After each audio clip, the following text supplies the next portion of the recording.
From Tijuana, Baja California tonight, Global Sports Streaming presents the best unboxing from a place aptly named the Punch Bowl.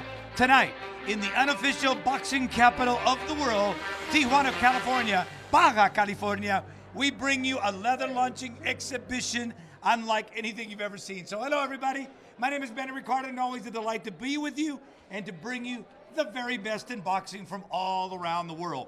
And tonight should be no exception, as in Tijuana, everybody's tough. The cab drivers are tough, the waiters are tough, everybody loves to fight in Tijuana. Tonight's gonna be no exception. And joining me in this broadcast tonight, it gives me great pleasure to have two ex-fighters, and I shouldn't say ex-fighters, they're always gonna be fighters. To my left, Kevin Ali, a longtime junior middleweight contender. Kevin, it's an absolute delight to have you with me. Thank you. And on my right, we have a super featherweight contender and a guy that's done some fights with me and a guy that I've enjoyed watching over the years, and that is Christopher Martin. So guys, it's great to have you here tonight. Kevin, let's talk right off the bat for the main event. We got Roberto MEZA. This is a young kid that you know something about him. Absolutely. Roberto's a very strong, very tough kid, and in this particular fight, he's going to be looking to make this next leap up. This is not an opponent to take lightly. So Roberto, he has to stick to his skills, believe in himself, and believe that this is his time to grow. So we'll see. And of course, boxing is about opportunities, making the most of those opportunities. And now, Christopher, you've got a chance to visit with Angel Viedas. Tell me a little bit about Angel Viedas. Well, a very good contender from Tijuana, Mexico. Very tough, Benny. Roberto MEZA is going to have his work cut out for him today. Very tough guy, rugged, Mexican style, as Triple G would put it. And we're in for an entertaining fight. That's right. Everybody wants the Mexican style, and certainly we're going to have that tonight. Again, our main event, Roberto MEZA, Angel Viedas, should be a great main event. So we're ready. Are you ready? And that we are from the unofficial boxing capital of the world, Tijuana, Baja California, tonight. Global Sports Streaming is going to bring you the very best in boxing. Stay right there. All right. Not too bad. All right.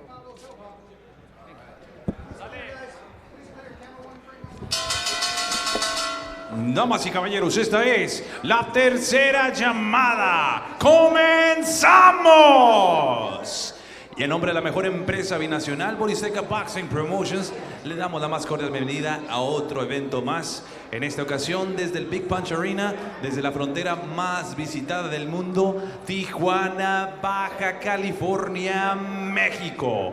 Este evento es sancionado por la Honorable Comisión de Box, Lucha Libre y Artes Marciales Mixtas de esta ciudad de Tijuana, presidente Alberto Martínez, comisionado de boxeo Juan Manuel Cardona, el médico del ring, el doctor Benjamín Sandoval, al frente del tiempo César Fernández. Sus tres jueces, your three judges scoring this bout in ringside. Iván Velasco, Jesús González y Sergio Lechuga. And your third man inside the ring, el tercero en la superficie, el referee internacional José Cobia. Introducing the fighter standing in the red corner, wearing red trunks with silver trim. He officially weighs in at 242.5 pounds. Presentando ustedes en la esquina roja, vistiendo pantaloncillo color rojo con plata, con un peso de 242.5 libras. He stands with 15 professional bouts. Cuenta con 15 combates profesionales de Tijuana, Baja California. Alejandro Garduño. And his opponent across the ring is standing in the blue corner, wearing yellow trunks with black and pink.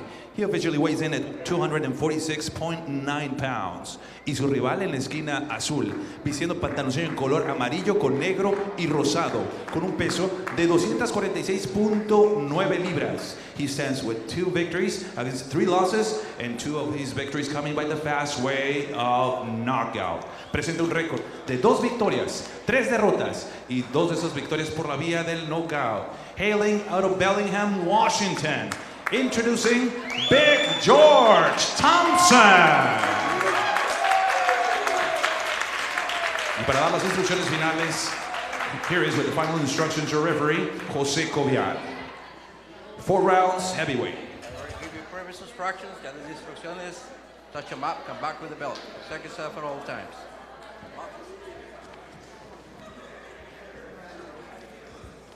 On? Okay, yeah, okay.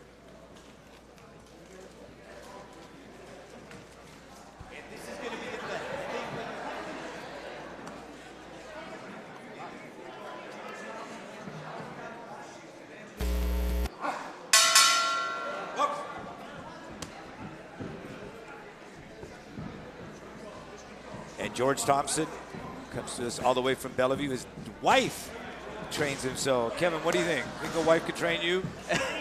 You know, I think a wife could be our best trainer at times. That's why I don't have one yet. I'm not trying to go there at this point. And what you're going to see on the part of Thompson, he's going to go ahead and try to use that jab, work behind that jab. Alejandro Garduño is from Tijuana, and he weighed at 242 pounds as well. Had an amateur career, and then from there decided to go ahead and get into the professional ranks. And Christopher, look at George Thompson, looks like he's enjoying himself. Yeah, he's bouncing around, showing him different looks to George Thompson. Now, when you look at the style right there for both of you, you see a guy in George Thompson. He's trained by an MMA fighter. Now, you notice how upright he is? Yeah, he's very upright. Not your typical boxer, kind of just too straight up. And Alejandro Garduño is doing the proper thing, moving around, bouncing around, but he got hit with a good shot right there by Thompson.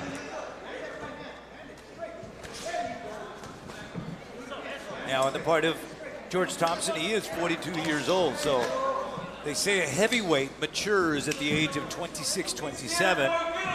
So I guess we could be safe to say George Thompson is fully mature. Yeah, definitely mature, if you want to call it that, Benny. All three of his losses have been against good opposition. Alejandro Garduño not necessarily qualifies as world class, but you know he's giving him a hard time right now. Now, Kevin, you train fighters yourself, right? I have a boxing camp. No, I train the public. Okay. A little different, right? A little different, yeah. So as you see Thompson, what would you say to him, Ollie? What does he need to do? Honestly, right now, I would just really focus more on his strategy. It looks like he's just really just trying to connect rather than going into it as a chess match and trying to come out with an outcome. He's just trying to hit the guy, so it's kind of like he's playing checkers. Let's put it like that. Yeah, he seems like feels more powerful than Garduño, and he's just kind of walking forward on him, not necessarily too much defense, not even popping a jab. He's throwing his right hand first. Yeah. And of course, that's probably he's getting that confidence, just feeling so far the shots that Garduño has hit him with, and feels that that is not going to be a problem. As I look at Thompson, though, you look at his left cheekbone, and that seems to be a bit of a swell right there.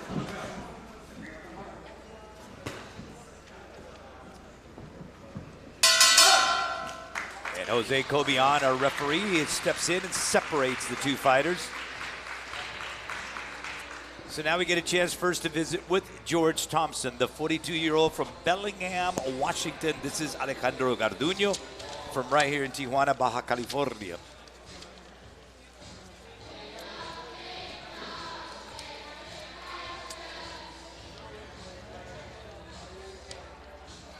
And you see the trainer right there visiting with George Thompson.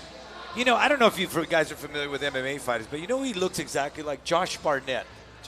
Josh Barnett is an MMA fighter. Yeah, Josh Barnett was a very good fighter. Josh Barnett was a very good fighter. And in fact, I was getting ready to call his fight against Fedor Emelianenko before M1 Global went down. That was the promotional company with Affliction, the clothing company. Okay. Yeah, Josh Barnett, he fought everybody, man. That was a very tough guy. So nice little comparison right there with George Thompson. But the facial expression, everything, build, size, all that. So we are ready for round number 2 of a scheduled 4-rounder. It is in the heavyweight division, the big boys. 242-pound George Thompson in the gold. And I guess that would be pink, hot pink. Alejandro Garduño now covering up, and all of a sudden he gets... He's like, hey, man, you're not going to give me these C-plant punches. I'm going to come back. Responding off of that.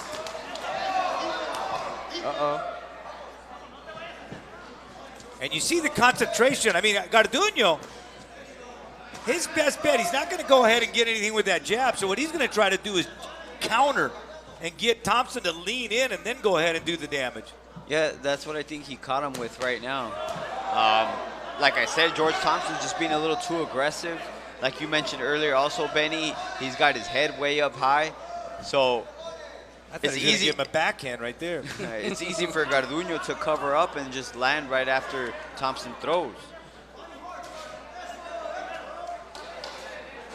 Garduño did a nice little move right there where he went low and then came right up on top right there. Thompson never saw it. Yeah, I think Garduño is actually thinking about how he can win this fight. I think he knows that he's probably not as strong as Thompson, but I think he's thinking about strategy right now, which is, I think, whoever thinks about strategy will win this fight for sure. That was an old Mike Tyson trick where he used to double up on the two shots down low and then come up above. You never see it coming.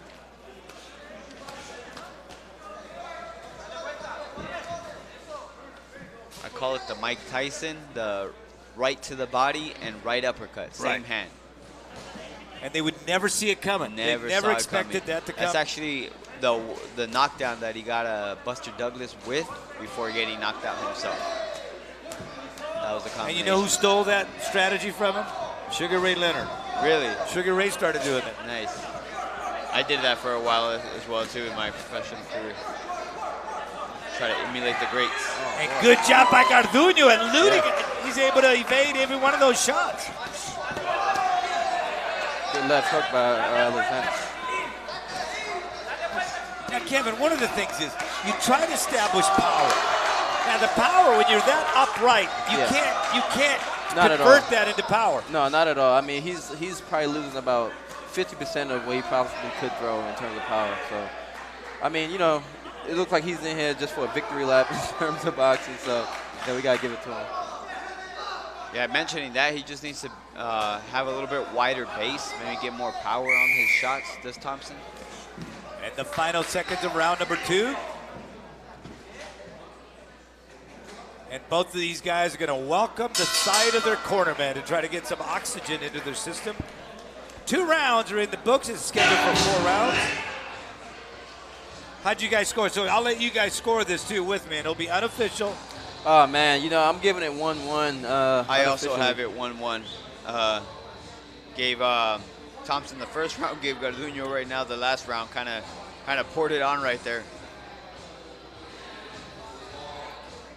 Benny, you're going to be the tiebreaker. And you know, it's one of those things, again, breaking it down as far as, you know, the criteria here.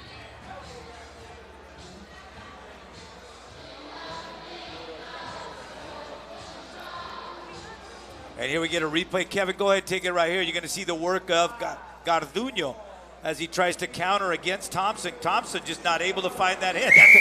Yeah, I mean, Garduño did it. Looked like Mayweather right there, I'm telling you. Like, that was beautiful. It was beautiful defense. If he was a windmill in Palm Springs, he would have generated energy.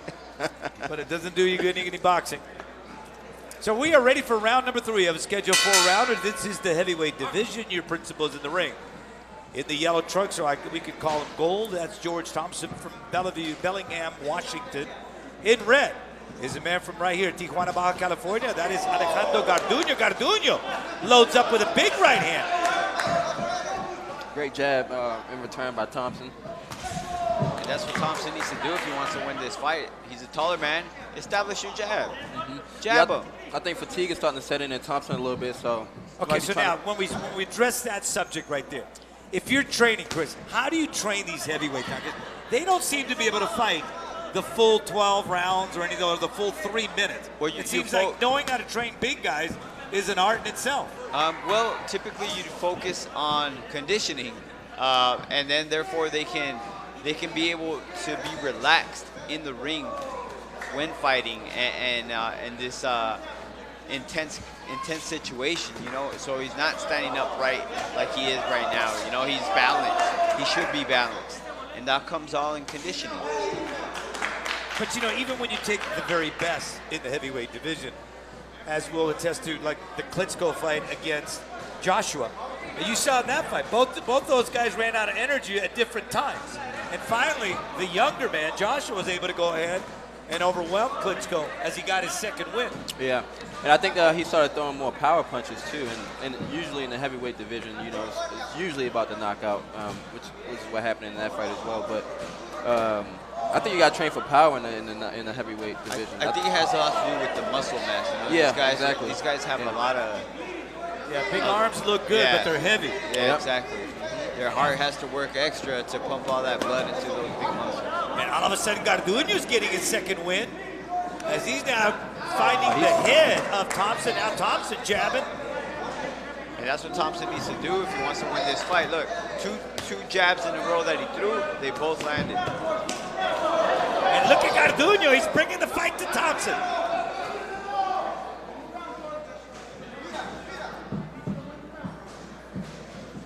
You know, they can hit that heavy bag, but the heavy bag will cooperate. Good right hand right there by Garduño. Like Bruce Lee said, bags don't hit back. I think it was boards, but you're right on there. You're right on there. The boxing part. That's true.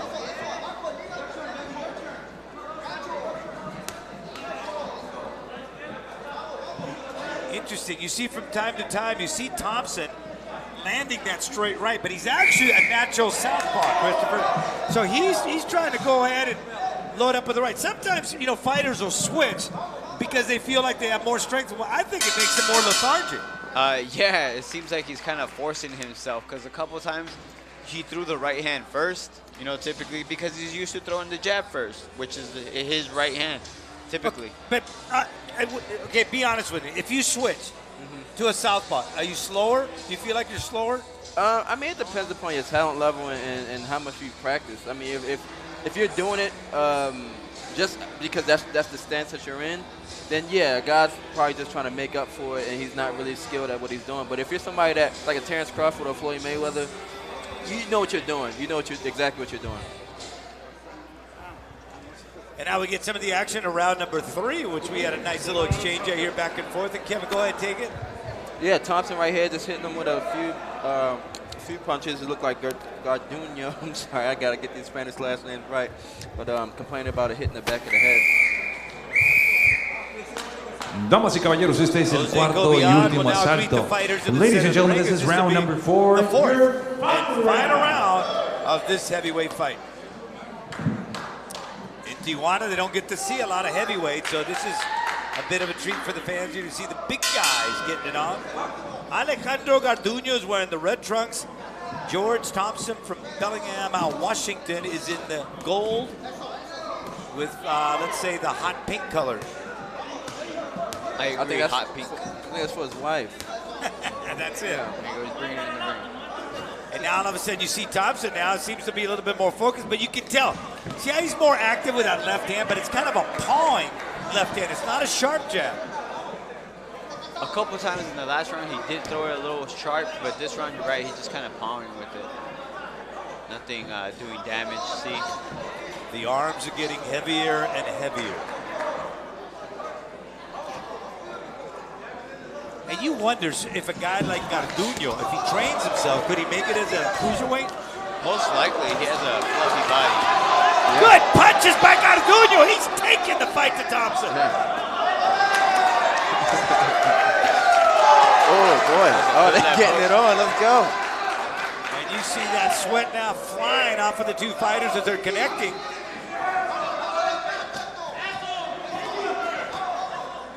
I think a slugfest is better for Thompson than it is Garduño. Garduño was doing good just boxing him. I think Thompson thinks those sideburns are like a cushion. They might cushioning the blows. They might be because Garduño hit him with some good shots right now. Referee Jose Cobian trying to get a good angle to see with these two guys. Oh, wow, boy, wow. That was a big right. And Thompson practically sent him an email saying, I'm coming with a left. And good exchange here back and forth inside, both of these fighters. And the reach advantage favors George Thompson. He's using that reach. Yeah, he's landed a few straight rights from the distance. Really good. And the body language right now, Thompson's not saying that he's tired, putting his hands on his waist. That's always a fighter trying to get a little bit extra air right there. Nice left hook. Nice job by Garduño to turn that head, slipping that punch. Right at the end, you're right, Benny. Roberto Duran used to do that beautifully.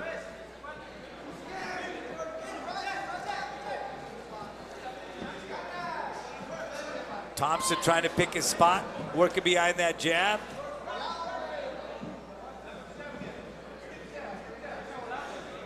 And backing up. And Garduño, that actually helps him, because he backs up and then he loads up on the shot. Yeah, he's on his back foot, and then he comes back with that overhand right.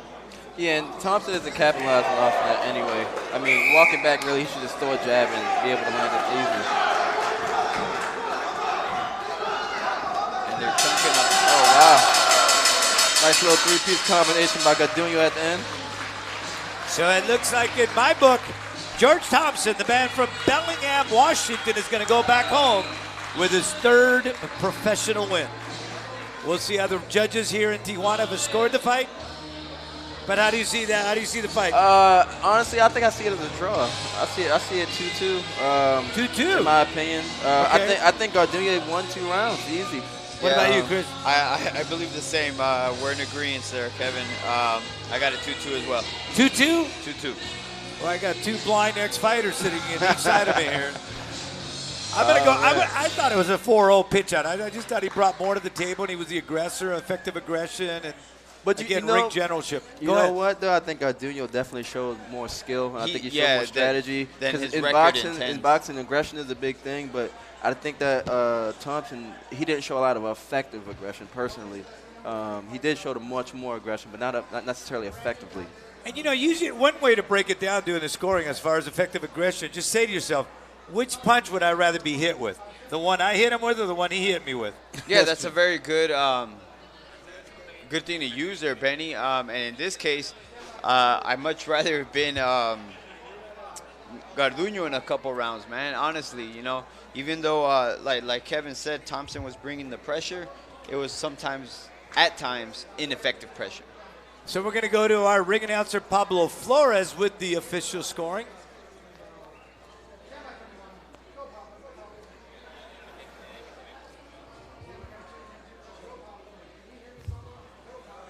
Here it is, Pablo Flores.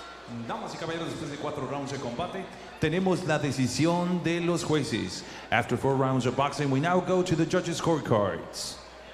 Judge Jesus Gonzalez, he scores at 40-36, 40-36. And both judges, Sergio Lechuga and Carlos de la Rocha, have the same scores of 39-37. 39-37, estos últimos dos jueces coinciden en puntuación.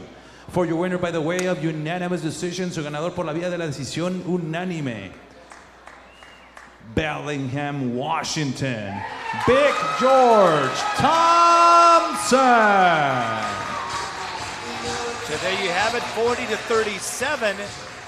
Unanimous decision for your winner. Y también fuerte reconocimiento para su rival, para el chiquilín Alejandro GARDUñO.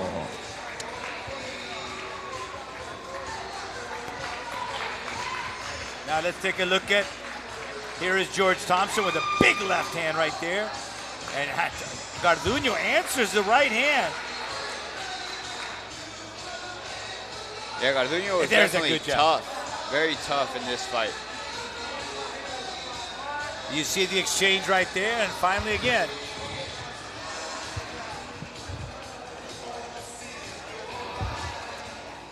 Our next fight is going to be in the featherweight division. It's going to be a man from Barranquilla, Colombia, an unbeaten fighter by the name of Brandon Valdez, taking on Jose Eduardo POOM from Empalme, Sonora, Mexico.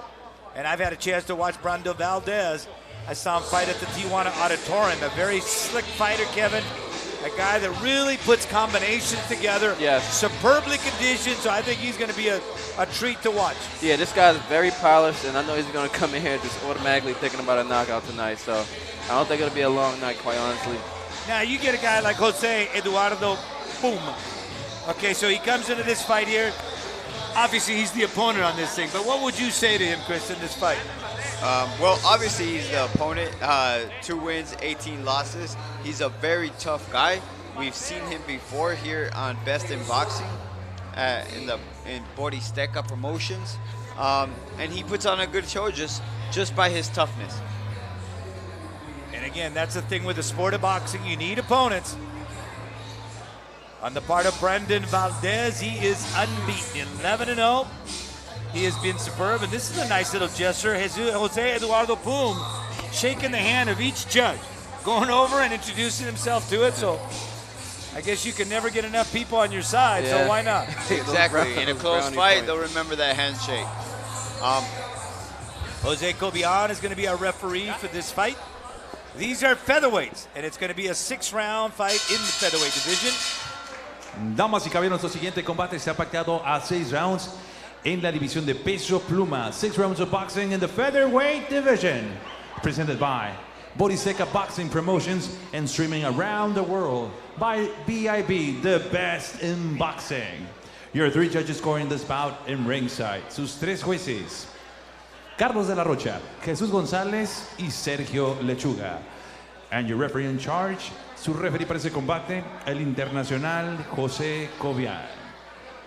Introducing the fighter standing in the red corner, wearing white trunks with red trim. He officially weighs in at 126 pounds. En la esquina roja, vistiendo pantaloncillo blanco con rojo, con un peso de 126 libras. He stands with a record, a perfect one. 11 victories, no losses, and 6 of those victories coming by the fast way of knockout. Presenta un récord invicto de 11 victorias, 0 derrotas y 6 de esas victorias por la vía del knockout. De Barranquilla, Colombia, Brandon Valdez. And his opponent across the ring is standing in the blue corner, wearing black and gold. He officially weighs in at 129 pounds. Y su rival en la esquina azul, vistiendo pantaloncillo negro con oro, con un peso de 129 libras. He stands with 21 professional bouts. Cuenta con 21 combates profesionales de Empalme, Sonora. José Eduardo POOM.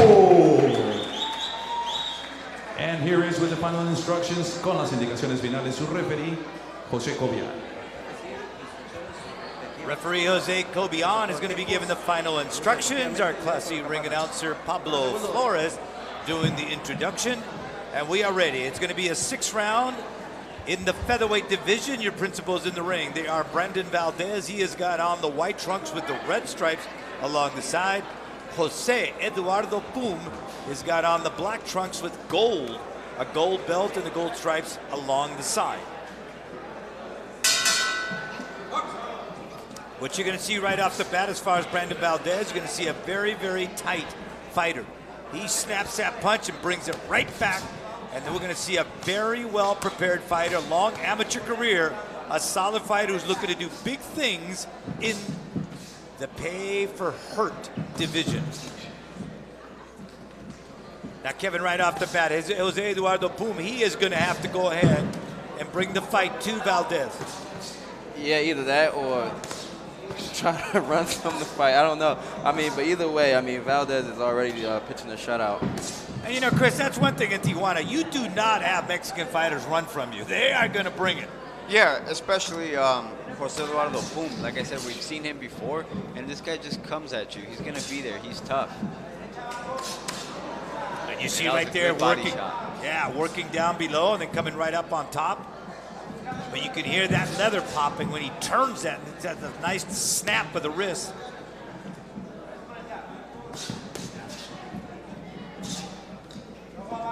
Hooking off of that right hand with that left. It would definitely benefit Valdez to go to the body like he just did, because POOM takes a good shot to the head. And there he goes again with that body shot. And you might as well work on that body because that's a lot softer than the head. Absolutely. And POOM doing a nice job of closing that space here, Kevin, not really giving Valdez a lot of room to work. Yes, absolutely. He's keeping him smothered, and Valdez just can't get his punches off in that manner. Now, I'm going to let you both answer this, and that is, in boxing, and it's so important how you manage the space. right? Yep. So tell me about that, starting with you, Kevin. Talk about managing the space, getting in what I call this kill zone, which is where you're going to land that shot. Yeah, it depends upon who your opponent is and what their style is, and that determines what type of space you need. Obviously, for a aggressive smotherer, you want to keep distance from somebody like that. Use length, use jabs, straight right hands, so on and so forth. And obviously, for a boxer, you want to smother him like POOM is doing right now. So. Now, Chris, you're always so good at managing that distance, and again, getting inside and creating punching angles for yourself when you got in close. Yeah, well, what you need to do is sometimes you need to create that distance. Like in this case, POOM is all over Valdez. So Valdez can either just step to the side or take a quick step back and create that space so he's able to punch. Exactly. Yeah, that's exactly what he needs to do right now, create that space. And he keeps throwing to that body. That's another body shot. I think POOM felt it right there. You got the final seconds in round number 1. It is scheduled for 6. And round number 1 is in the books. Valdez and POOM, and that was actually a pretty good round for POOM. It'll be interesting to see how the referees see the fact that how he worked that particular round. How would you score it, Kevin? I still would give it to Valdez. He landed the cleaner shots. He landed more shots. But like you said, POOM didn't do a bad job at all. I'm surprised. Yeah, POOM didn't do a bad job, but to me, like you mentioned earlier, Kevin Ali, it is ineffective pressure. Let's take a look at Brandon Valdez. Is being backed up by Jose Eduardo POOM. Yeah. See, I think he... See that body shot that I was talking about earlier, right in the middle? I think POOM felt it. Yeah, sometimes I think fighters like Valdez, they get a little too comfortable feeling like they have the fight. And in a situation like that, they actually sometimes get hurt. So I would advise him not to stay on the ropes and just to use his distance and just put on a boxing clinic. No, I thought this was a good seat that we had here to call the fight from. But then every time that the fighters shake the water, we get it all. Oh, yeah, we get showered, man. That's crazy. Round number 2, Brandon Valdez taking on Jose Eduardo POOM from City Empalme in Sonora. You know, I think they came out with a game plan for Valdez to actually be more aggressive because he came out moving forward and looks like he's holding his base a little more in the last round. Well, again, we talked about managing the space, and that's what Valdez is going to have to do. Keep his distance, give himself a chance to go ahead and extend as he throws that punch. And now you see him a lot sharper, especially the right hand. Still in haymakers, too. Yeah, and that was a good right hand right on the chin of POOM, but of course, that's what Chris said, that POOM can really take a shot. Valdez is throwing some very sharp punches in this round. POOM, the key is going to be what kind of physical shape he finds himself in. Because the way he came to fight this fight, and again, his limitations is he is going to take some shots. So let's see what kind of physical shape he's in. Reminder, Benny, I mentioned his toughness, but I mean, Valdez could beat it out of him by keeping going to the body, like he's doing. So that should be the focus for Valdez, to try to go ahead and work that body. And absolutely. Good right hand, straight right hand, right on the chin. Another one, uppercut. And that's the thing, because POOM is going to keep coming. Go ahead, hit him in the face. He's going to keep coming. Yeah, he's just killing POOM with his accuracy right now. Like, these punches are landing, and it's definitely getting in POOM's mind. You can see him even being a little overly aggressive right now. But you notice when he came out right in round number 2, right away, he really started going to work. And I think that was his corner, Kevin, urging him to go ahead and not mess around with this guy, but don't get comfortable. You got to throw that leather. Yep, I agree. I agree. Kind of like what you said, Kevin, for Valdez not to be on the ropes, you know, and he hasn't done it this round yet. You know, it looks bad. Even though nothing was happening to him, it looks bad. Yeah, I mean, you know, being on the ropes is almost a sign of retreat in a way, you know, so especially for a fighter that's as polished as Valdez, he doesn't need to be on the rope at all. Yeah, but even though nothing was happening, I'm just saying, like, to the judges, kind of to the general public, that's what it may look like, that he's in trouble.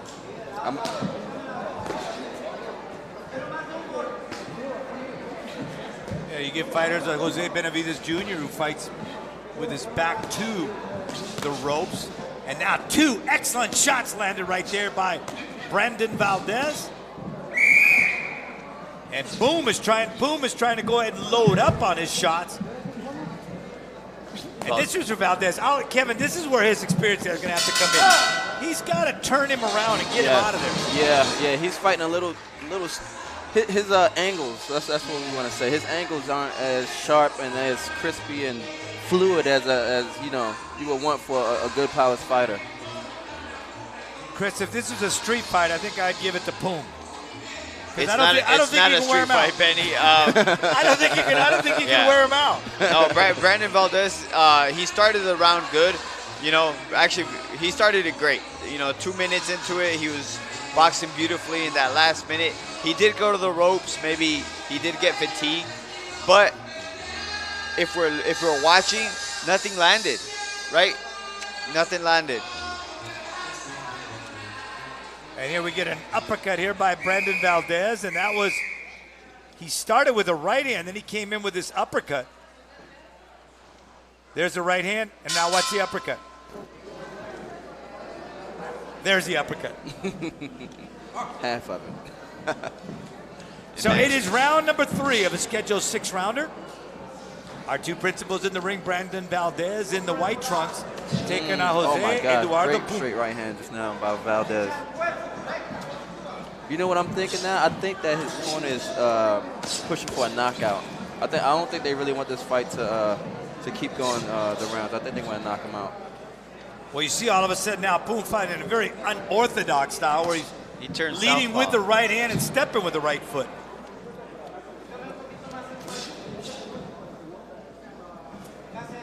Now, it would seem like Brandon Valdez, it would bode well for him to just work behind that jab. Yeah. Because the jab would set up his target. Yeah. You know, when a fighter can't figure you out, that tires him out mentally, which eventually tires him out physically. And I think that all Valdez has to do is really just box, box, box. I don't think he has to be super aggressive, but just outsmart him, make him look stupid, make him look dumb, and that'll drain all his energy. And then the knockout will come. Yeah, like right there, make him miss with those looping punches. Make him miss, then make him pay. Like you said, that mental game is a big part of this. Oh my gosh. He just hit 4 in a row, 5 in a row. And he's starting to find his mark now. Brandon Valdez, the slick punching man from Barranquilla, Colombia. Let me remind you guys my statement at the beginning of this fight. Poom is a tough guy. And he just took those hard shots and then charged at Valdez right now. So right now, the hand has probably taken a bigger beating on the part of Valdez than Jose Eduardo Poom. And you love these guys. I mean, no technique whatsoever on the part of Jose Eduardo Poom, just tough as nails. And that's one of the things I have the utmost respect, anybody willing to step inside those ropes that wants that leather.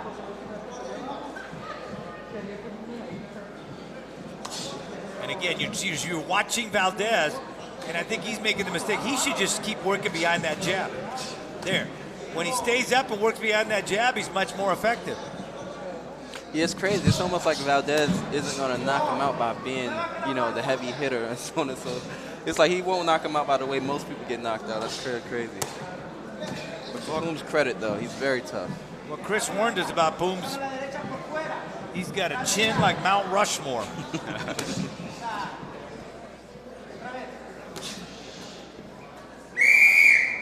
And you see Valdez trying to work with that jab as the final seconds of round number 3 of the scheduled 6-rounder. These are super featherweights. Brandon Valdez, Jose Eduardo Poom. This is a good fight for Valdez. I mean, you got a guy that's rough and rugged and is coming and he's getting the rounds and he can learn, So ultimately, this is a great fight for him.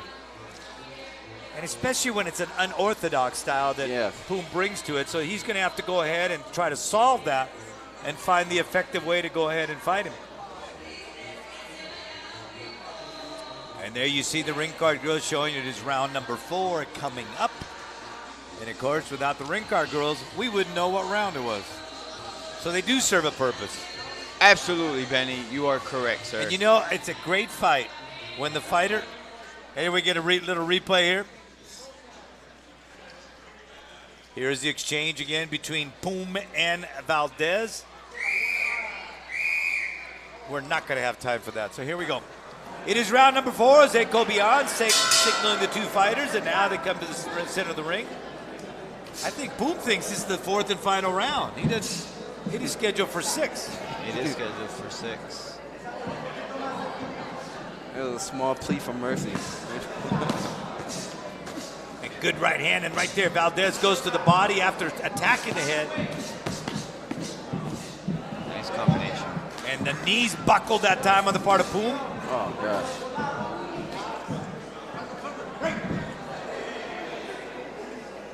And Valdez goes down, but it was from more of a wrestling type of a move by Jose Eduardo POOM in the black trunks. And you know, Valdez has a good jab. It's a good, sharp jab, and he snaps it. Mm-hmm. It's very clean. Best jab I ever saw. Larry Holmes. Larry used to tell me, he's got to throw it out there, you got to throw it out there, you got to throw it out there.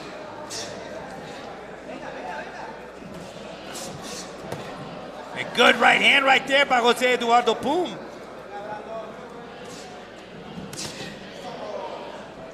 Good left hook too by POOM as well, but comes back Valdez with a nice right hand. Right on his ear hole. Brandon Valdez finding that ear hole of POOM. You see a guy like Valdez, I mean, superbly conditioned fighter. You look at that body, it's chiseled. He's always ready. And at this point, he is 11-0, so he's almost at that point where he's going to make that jump to that next level. Yes, absolutely. And some of the journeymen that he will fight in this next coming season of his career will be similar to a POOM. I mean, obviously a little more polished, but very tough. You know, may not have the technical skills that he has, but they'll be tough and they'll be coming for rounds, and he'll have to weather those storms as well. So another reason why I feel like this is a good fight for him right now. And Valdez trying to load up. And right there, POOM complaining to referee Jose Cobian. Wow. Oh, and he's out, he's out, he's out. Oh, God. Oh, man. POOM looks like he is out. I don't know what is keeping him up. Wow, maybe that hitting the back of the head threw his equilibrium off. Man. I think he was hit on the ear. Yeah, absolutely. Because all of a sudden that ear buckled.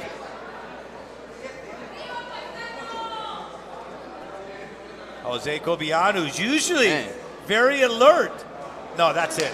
Jose Cobian. That was a good call. He is one of the best. That was a good call. Yeah, I think he was hurt.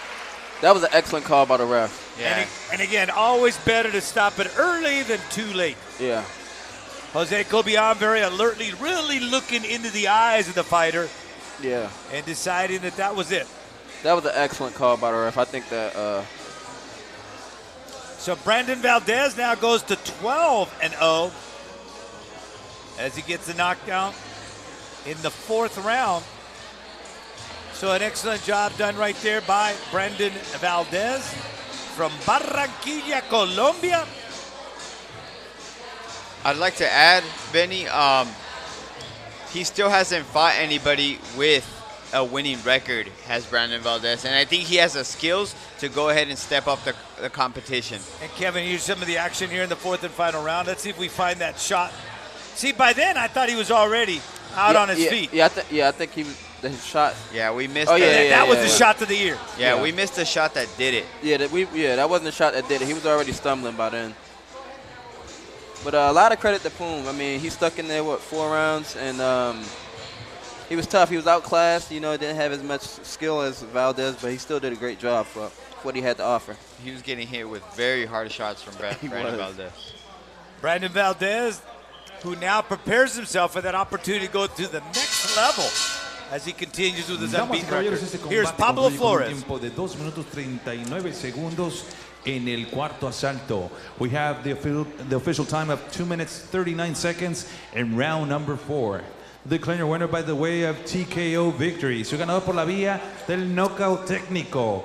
¡Qué berraca pelea! Barranquilla, Colombia. Brandon Valdez.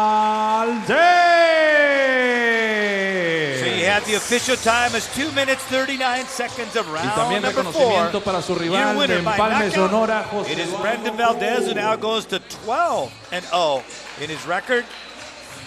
And he looks...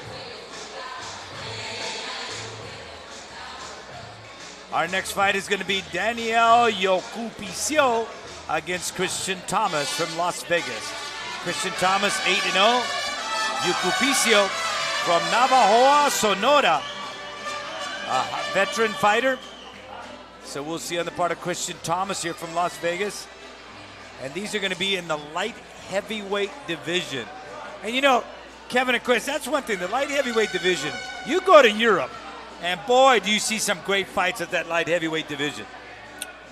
Yeah, there's definitely a lot of contenders in that weight Cruiserweights class. and light Yeah, heavyweights. yeah. So they're bigger men.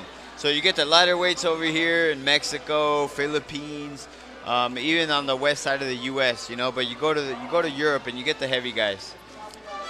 The light heavyweights in the heavyweight division, and they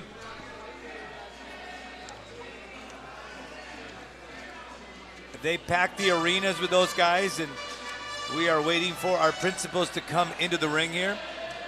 Global Sports Streaming presenting Best on Boxing, and it is being shown on Fight Hub TV, and I hope you're enjoying the fight so far.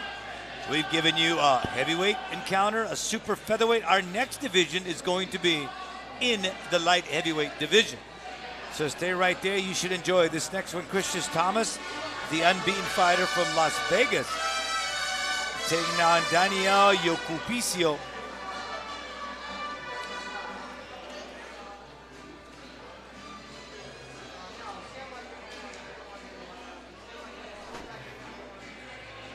And we are waiting now for our stage manager to give us the fight.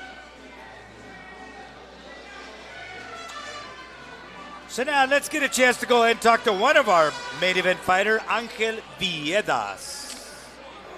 Quiero pelear contra él porque es un buen reto, es el campeón internacional de la WF y si le gano se me abren las puertas a mí. Así que para mí no puedo perder. Es una buena oportunidad y no soy viejo. Pues nunca he hablado mal de un peleador, pero por lo visto me respeta, así que eso es bueno. Esto es bueno que también me respete y que sabe que no va contra un costal o contra un peleador que se va a caer en el primero o segundo round. O sea, vengo preparado y pues vengo a dar batalla y quiero llevarme la pelea. Porque él es fajador. Bueno, también boxea, pero es fajador, va más hacia adelante y me gusta ese tipo de retos. No sé si está debajo de mi categoría o por mi categoría, pero eso siempre se sabe arriba del ring, porque arriba del ring nunca se sabe qué va a pasar. Así que para mí estamos en las mismas condiciones. Sí, creo que el público que vino en la pelea anterior va a venir a esta pelea, posiblemente más. Así que se espera un gran lleno de gente para esta pelea que me va a estar apoyando. Sí, yo con esta pelea estoy buscando un título o la oportunidad para un título que se me presente y pues estamos listos. People just don't know what we go through. All the time away from family, hours of road work, fighting through the pain of training. We know people just don't understand how tough this life is. People ask me then, why do it? Simple. I want to be the best in boxing. Follow Best in Boxing on YouTube, where the future stars of boxing fight.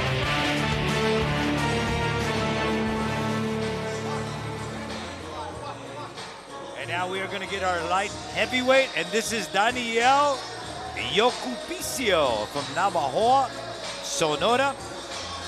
As he makes his way into the ring, he's going to be taking on Christian Thomas, the unbeaten fighter from Las Vegas, Nevada. YOCUPICIO weighed 180 pounds.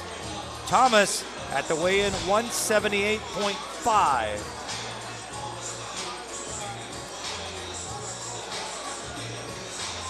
So coming down from Las Vegas, where you get the dry temperature there, and here he coming in his way. This is Christian Thomas, as he is waiting for his chance to go ahead and make his way into the ring here. And this is Christian Thomas, 8-0. As an amateur, he fought out of the state of Nevada. And now he gets a chance to go ahead and try in the professional division. Daniel YOCUPICIO, also a long amateur fight career here in Tijuana. So a chance for him to go ahead and get an opportunity. And we are ready for our 4-round light heavyweight. Damas y Here's caballeros, Pablo Boristeca Flores. Boxing Promotions presenta este encuentro pactado a 4 rounds en la división de peso semi-completo. 4 rounds of boxing in the light heavyweight division. Your 3 judges scoring this bout in ringside. Sus 3 jueces: Carlos de la Rocha, Sergio Lechuga y Jesús González. Your referee in charge, su referee para este combate, el internacional José Cobian. Introducing to you first, the fighter in the blue corner, or in black trunks with white trim. He officially weighs in at 180 pounds. Presentando ustedes en la esquina azul, vistiendo pantaloncillo en color negro con blanco, con un peso de 180 libras. He stands with 57 professional bouts. Cuenta con 57 combates profesionales de Navojoa, Sonora. Daniel YOCUPICIO. And his opponent across the ring, standing in the red corner, or in blue trunks. He officially weighs in at 178.5 pounds. Y su rival en la esquina roja, vistiendo pantaloncillo de color azul con blanco, con un peso de 178.5 libras. He stands undefeated, with 8 victories against no losses. Cuenta un récord perfecto de 8 victorias y 0 derrotas. Hailing out of Las Vegas, Nevada, USA, Christian Thomas. And now they will meet with referee Jose Cobian as he calls them to the center of the ring. Man, Thomas looks like a very fit light heavyweight. YOCUPICIO. And this is Christian Thomas, our man from Las Vegas. This is YOCUPICIO, Daniel. And then you get the final instruction by referee Jose Cobian. And we are ready. It is scheduled for 4 rounds in the light heavyweight division. Your principals, they are Daniel YOCUPICIO in the black trunks and Christian Thomas, the unbeaten fighter from Las Vegas, in the blue trunks. So we wait for the bell here. Jose Cobian, who works fights on both sides of the border. And we are ready. Scheduled for 4. YOCUPICIO and Thomas. And then Kevin already mentioned how fit Christian Thomas happens to look. So we'll see if he comes out working behind that jab and trying to load up with that right hand. And YOCUPICIO, a very tough guy. 2010, he fought Jose Luis Castillo. 2012, he fought former world champion Jose Uzcategui. And in 2018, sparring partner to Canelo Alvarez, Ulises Sierra. So this guy's tough, man. He's been there with some excellent fighters, and a chance now for Christian Thomas to test himself against the experience of Daniel YOCUPICIO. And you said it, Benny, to test himself, because all 8 of Christian Thomas' opponents have a combined record of 0-25. So he hasn't faced an opponent with a win yet. YOCUPICIO has 6. So this is a step up, you saying, huh? Just to, the experience factor. And of course, when you mention Jose Luis Castillo, I mean, to me, to this day, the best guy who's ever fought Floyd Mayweather, that's Castillo. Yeah. Castillo never tried to hit the head. He aimed for the shoulder and got what he got. Yeah. A lot of people make that argument that Castillo won. But I'm going to go with the judges. Mayweather won. And YOCUPICIO now trying to be a little bit more active. Yeah, I think Thomas is not showing a lot of aggression. I think that's actually giving confidence to YOCUPICIO, especially after having been in the ring with world champions. And you watch, what I see right here from Thomas right now is a fighter who fights He punches very from the side. He doesn't very come robotic, directly. yeah, very robotic, and you can see the mechanics aren't there. So maybe that's why he hasn't fought anybody with a ton of experience. He loads up with those shots, and they come from the side to side, but that's not the power shot. Yeah, it seems as though he's probably getting his amateur experience in the pros. So some guys take that route, is what I'm saying. This is true. He also doesn't look comfortable biting that mouthpiece because he's kind of gnawing on that mouthpiece. Yeah, it looks a little big for him. Shout out to my guy, Mouthpiece Guy in Los Angeles, California. Look him up. Get yourself a good mouthpiece. Mouthpiece Guy. Instagram, Facebook. And you can tell YOCUPICIO knows how to defend himself. Yeah. He knows when to lean. He knows when to bring those gloves up. So he knows. That's a good combination by Thomas. And that just goes with experience, Benny. Like the fact that he knows what to do. He sees the punches coming. I think YOCUPICIO is like, hey, man, like, come on. I thought we were here for a fight. Daniel YOCUPICIO, Christian Thomas. Now, I do not like the score of even round. I don't believe there's such a thing as even round. There shouldn't be, yeah. So you got to find something that's going to separate it. And I'm going to go the other way. I'm going to go even with YOCUPICIO. I gave it to Christian Thomas. I think he did enough. You like punches that come from the side? Yeah, but definitely YOCUPICIO really didn't do much. Let's see if we can see some of these body shots here coming up, and see, maybe I'll change my mind after seeing this. And they are like at a very weird angle from far away. Like if I'm teaching my kids how to fight, it's definitely not like that. You know, he needs to be a little tighter with those hooks. So we'll see if in this second round of a scheduled 4-rounder in the light heavyweight division, Christian Thomas finally comes right down the pipe with some of those shots. YOCUPICIO, on the other hand, let's just hope that he's not in survival mode and actually brings the fight to Christian Thomas. Just by his body language, Benny, I don't think he is. Look at the way he's moving his head. He's trying to charge forward, showing a little bit of strategy. Nice little feint. Ooh, wow. He stepped on his foot. I think if we get a replay of this, you're going to see him stepping on his foot. I think he stepped on his foot as well. Yeah. But a punch landed. Yeah, a punch did land. Yeah. I mean, it kind of looked a little stiff, I suppose. And now, all of a sudden, Christian Thomas is feeling it. And now, all of a sudden, Thomas is launching leather. Oh, boy. That was a good right. YOCUPICIO, though, still there. That experience from YOCUPICIO, he slipped a lot of those shots.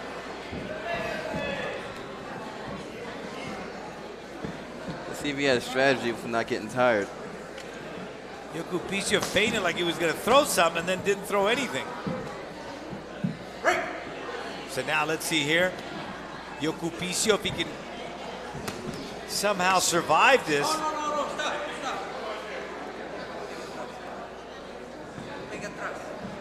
Now you watch Thomas more than ever. He's practically opening up his whole mouth now with that mouthpiece. How much is that going to affect you, Chris, when the mouthpiece is that big? Well, I mean, breathing and being able to control your breathing is a big part of this game. And if you have a big mouthpiece where you can't breathe correctly, you're going to be in trouble if the fight goes the distance. And especially if they bust up his nose. That too. Well, Christian Thomas came out like a hurricane, and it's back down to a Category 1 storm now. You know what, Betty? You keep coming with the jokes. You are a comedian. I want to let everybody know, okay? Because this is the third time in this broadcast, and we're not even halfway through, that you make me chuckle. It's chuckle funny. I got to tell you, it's chuckle funny. It's not laugh out loud funny. It's chuckle funny. And Thomas, all of a sudden now, he heard me, so I think he's kind of kicking it up. And you see YOCUPICIO again, he is just staying in front of him, not throwing anything. No, he's not.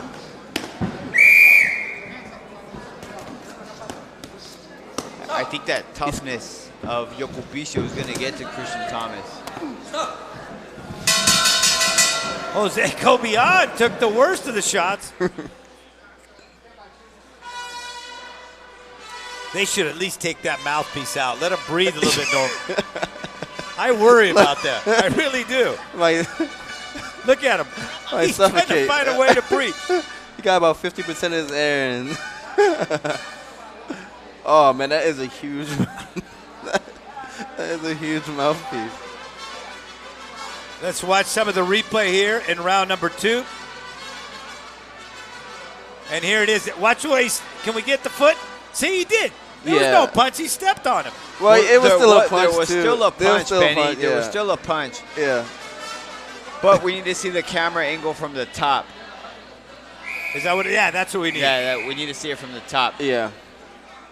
But there was a punch that landed, so, I mean. He dropped pretty abruptly after the punch, though. And here it is, round number 3 of a Schedule 4 rounder. This is light heavyweights. The unbeaten fighter from Las Vegas, that is Christian Thomas, with the big mouthpiece and blue trunks on. Daniel YOCUPICIO is wearing the black trunks with the white.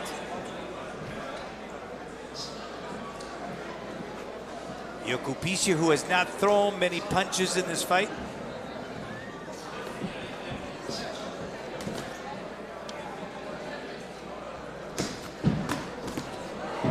And you see Thomas all of a sudden not trying to load up, trying to find his range. I don't know if he's trying to shake the sweat off his gloves or he's asking him to come in. And I think that's what Thomas needs to do right here is use his athleticism because he doesn't have that sound boxing ability, you know? I think he needs to use that athleticism that he has, and he looks a lot better doing that. But if you watch YOCUPICIO, you know, Chris, it's not a hard target to hit. No, he definitely isn't. I mean, he fought Jose Luis Castillo at 135 pounds, you know, so what are we here tonight? 180 pounds for YOCUPICIO, you know? So this guy's a journeyman, you know, he's definitely not doing the sit-ups, but, you know, he's tough, that's it. He's just a tough guy. But Kevin, you get a fighter like Christian Thomas, you got to work on him coming down the pipe. And that is understanding that boxing is about timing. Timing the force coming in and then that force going out. Yeah. You're not going to create that force by coming from the side. No, you know, they need to recreate his base. You know, his footwork is very unorthodox, and that's the reason he can't throw those punches. You can even see, like, he doesn't even twist his back foot. Like, Well, just remember, folks, from the waist above, it's cosmetic. From the waist below, that's the franchise. You got to establish your franchise. Nice. Well said, sir. That's a little trick right there. Looked like he was going to ease up on him. And then YOCUPICIO has to understand that Thomas does not speak Spanish, so if you're going to urge him on. Vamos. Well, I think he used a universal language where he put his fists out and kind of encouraged him, you know? I think we all understand that, Benny. And you right there, you watch Thomas trying to maneuver himself in such a way to establish his base of power. And there are 10 seconds left in this third round. We got one more to go. Okay, a little action. A lot of leather being launched, not a lot landed. And here he is again, trying to find air. He cannot get it through his mouth, but he's got it coming through his nose.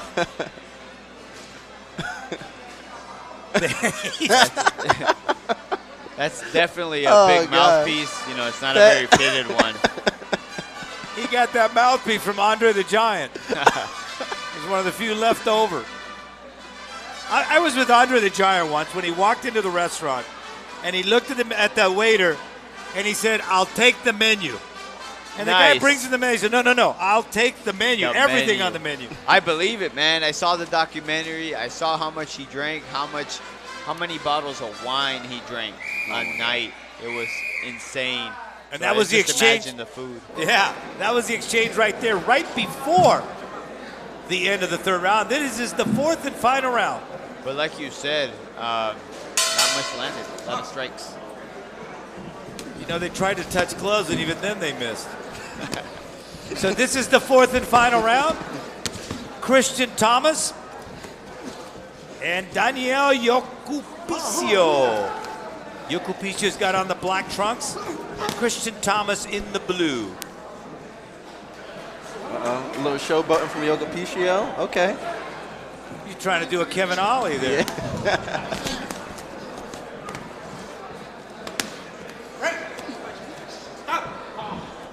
And all of a sudden, YOCUPICIO is feeling like he wants to do some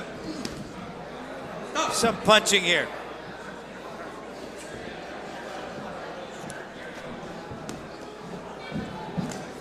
Thomas, who just refuses to use the jab. And that's right there. But see, it's a pawing jab is what it is. His back foot comes off the mat every time he throws a jab. And that he feels uncomfortable. That's why he doesn't throw it. He's unbalanced. Instead of bouncing on the balls of his feet with both. Exactly. He should be pressing off the back foot, not lifting it in the air.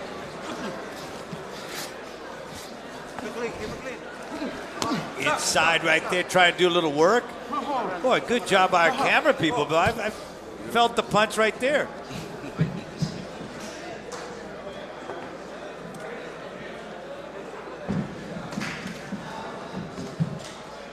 And still, Christian Thomas not finding the right rhythm.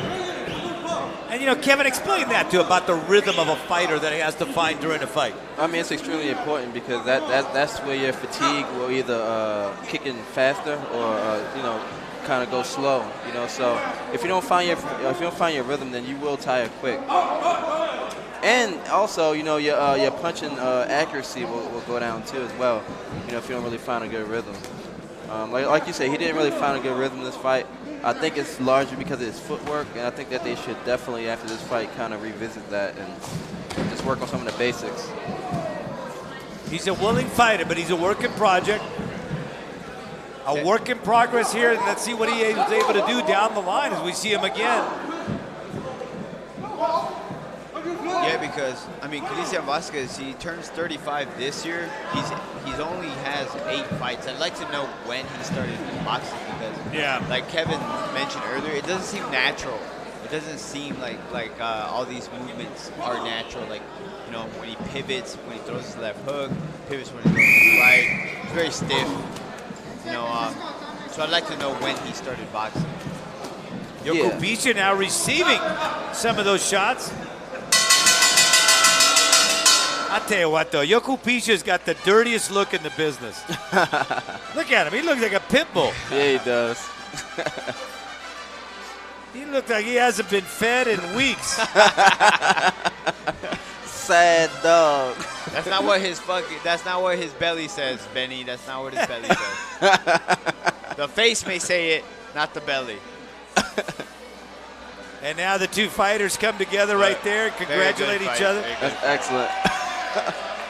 He's trying to rough him up. I know. What was going on just now?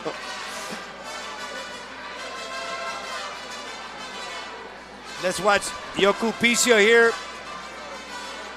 Hey, Chris, take it right here. This is YOCUPICIO against the ropes here. And just egging him on, you know, trying to get Christian Thomas to open up, you know, so he can counter. Because there's really not much else YOCUPICIO could have done in this boxing match. And you see both fighters right there just... So we are ready. Let's get the official decision here from Pablo Flores, our ring announcer.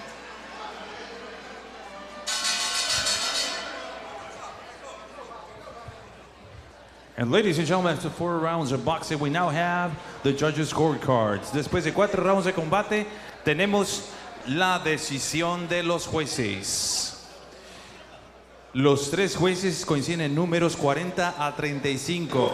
All 3 judges, Carlos de la Rocha, Sergio Lechuga, and Jesus Gonzalez, have the same scores of 40 to 35.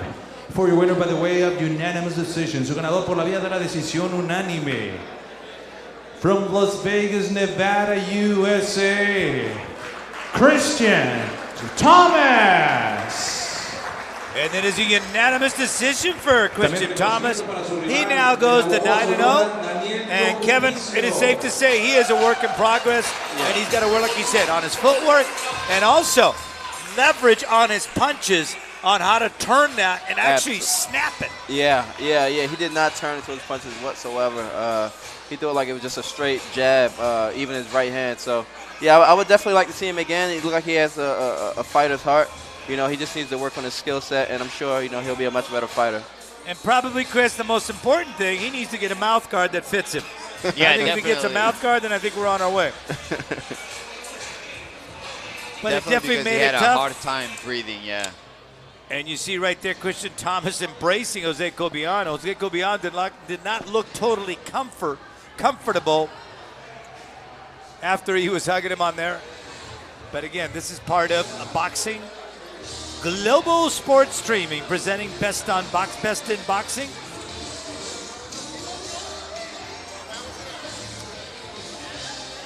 And we are going to wait for our next fight. It should be Yahir Mendoza from Navojoa, Sonora, taking on Kevin Torres. And in Tijuana tonight, let's show you what kind of a boxing town is. There's 3 other big cards in the city of Tijuana tonight.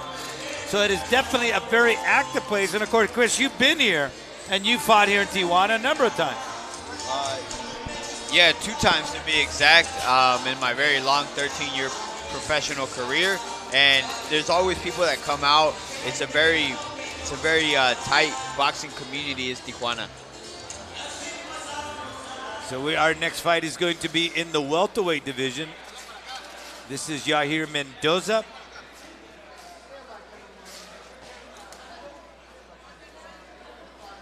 And now we're going to be ready now for Kevin Torres from Bellingham, Washington, 11-1-1.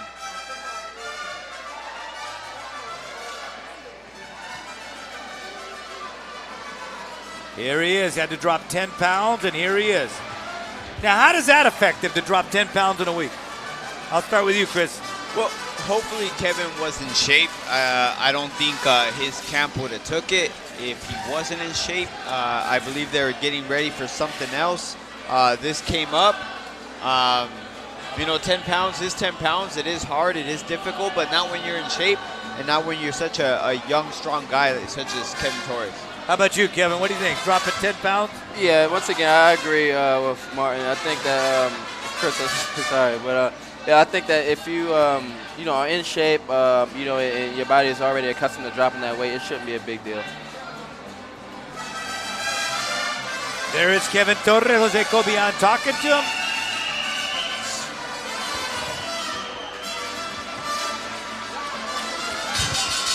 And we are going to go to Pablo Flores, our ring announcer, for the official introduction. Presentan este encuentro pactado a 6 rounds en la división de peso welter. 6 rounds of boxing in the welterweight division. Here are 3 judges scoring this bout in ringside. Sus 3 jueces: Sergio Lechuga, Jesus Gonzalez y Carlos de la Rocha. And your referee in charge, su referee para ese combate, el internacional Jose Cobian. Introducing the fighter, standing in the red corner, wearing black trunks with silver trim. He officially weighs in at 147 pounds. Presentando ustedes en la esquina roja, vistiendo pantaloncillo en color we got a little short malfunction, and con un peso de he is being attended to 147 by libras. Cuenta con 3 combates Jose Eduardo profesionales. POOM was He stands actually with 3 helping him with professional that. bouts. From Navojoa, Sonora, Yahir Mendoza. And his opponent across the ring in the blue corner, wearing black and green. He officially weighs in at 144.5 pounds. Y su rival en la esquina azul, vistiendo pantaloncillo en color negro con verde, con un peso de 144.5 libras. He stands with a record of 11 victories, 1 defeat, 1 draw, and 7 of those wins coming by the fast way of knockout. Presenta un récord de 11 victorias, 1 derrota, 1 empate y 7 de esas victorias por la vía del knockout. Hailing out of Bellingham, Washington, representing House of Boxing, San Diego, California, y del puerto, la perla del Pacífico, Mazatlán, Sinaloa, the Diamond Boy, Kevin Torres.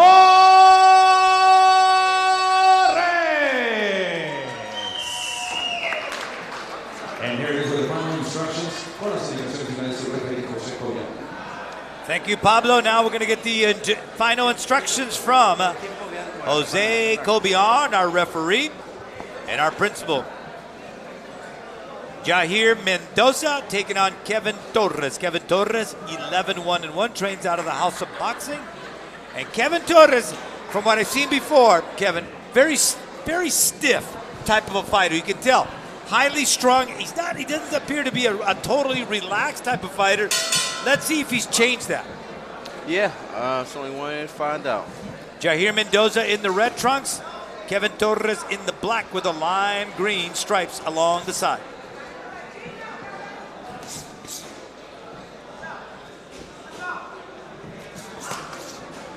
And YAHIR Mendoza right away shows you he is willing to exchange.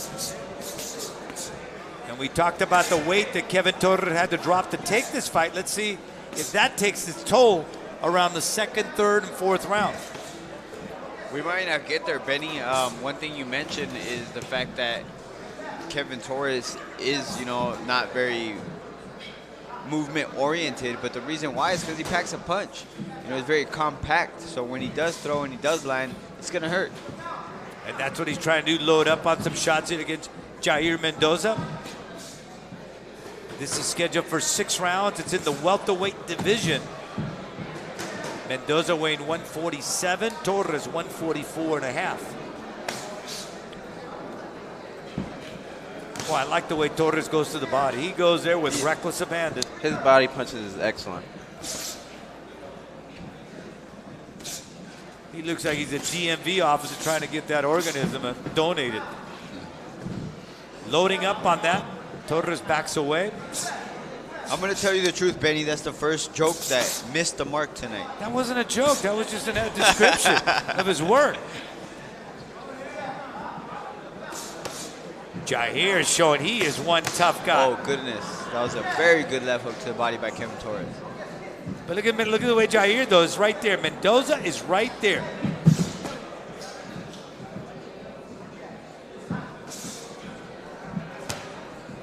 Left hand by Mendoza surprises Torres.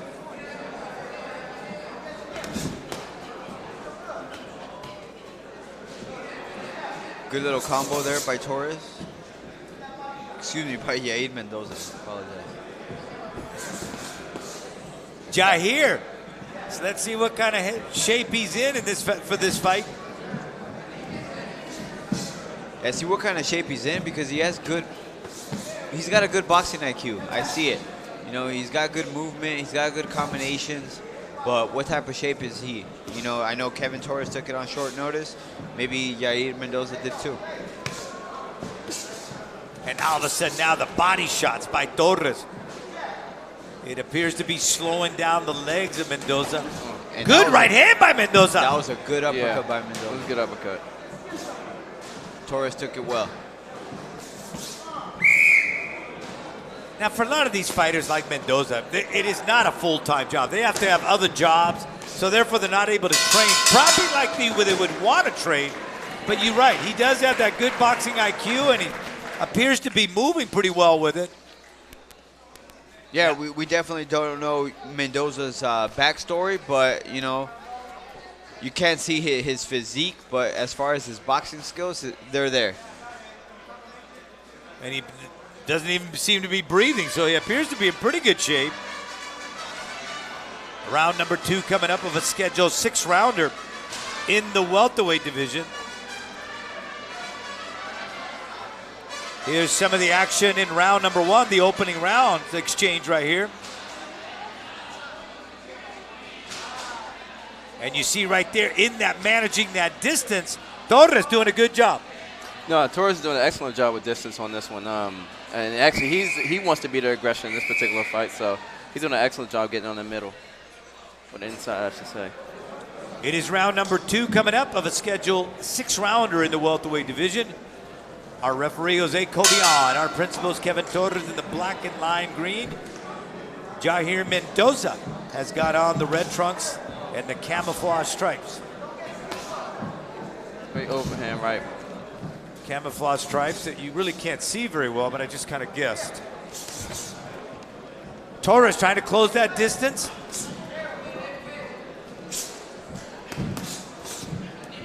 You know, I have a camouflage shirt. I put it in my closet and I can't find it.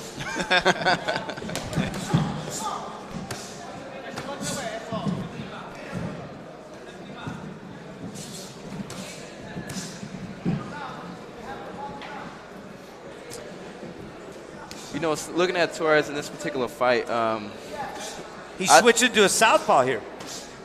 Hey, there we go. I mean, like I said, I mean, he's probably been practicing it. He's probably one of the fighters that, you know, wants to be able to be ambidextrous, you know, and. But see how he doesn't look totally balanced when he goes to that southpaw stance? No, not at all. He even just do a wide, white turn back. Left. That's what he needs to left do. hook.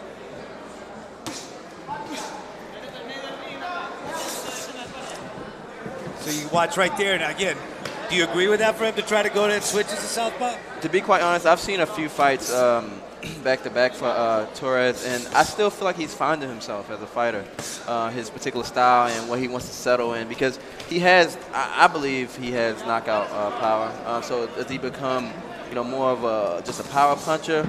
But tonight he's showing like a lot of boxing skill, you know, so does he become, you know, does he want to kind of mix the two? I think he's still trying to figure out what he wants to do. So well, I think one thing I'd recommend for Kevin Torres is to watch something like Canelo. I think he has a very similar style. I agree. You know, he's kind of stocky for the division. He's able to move his head. Look at how he's doing it right now, evading punches and being able to come back.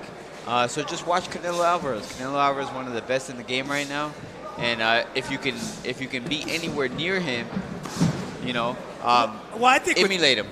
The impressive thing about Canelo is how he has improved.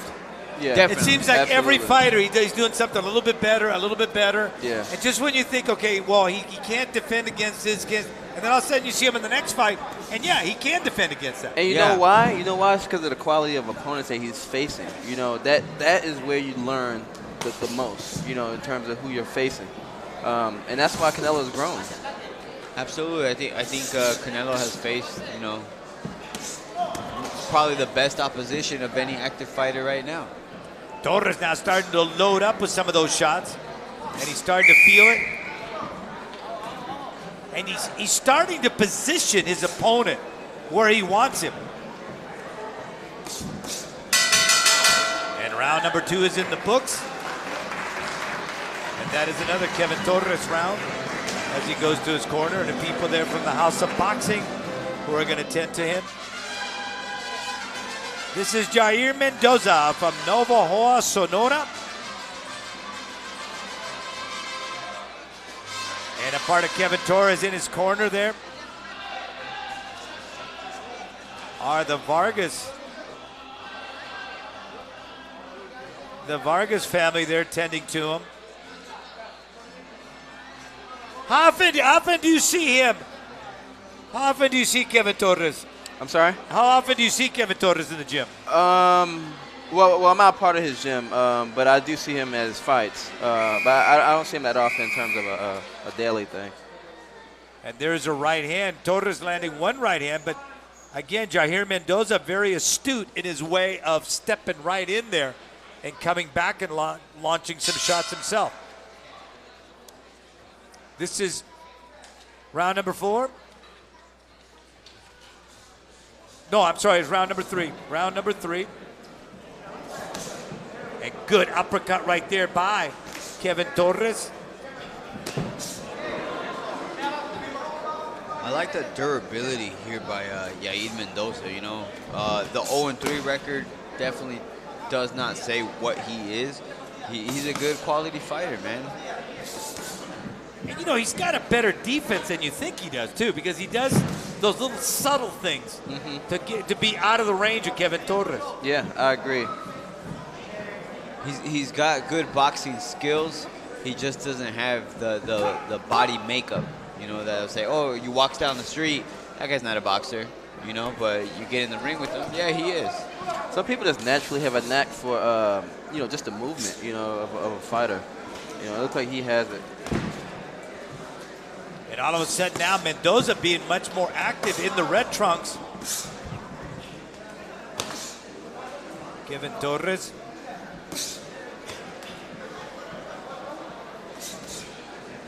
Trying to work the head exclusively of Mendoza. And now he goes to the body.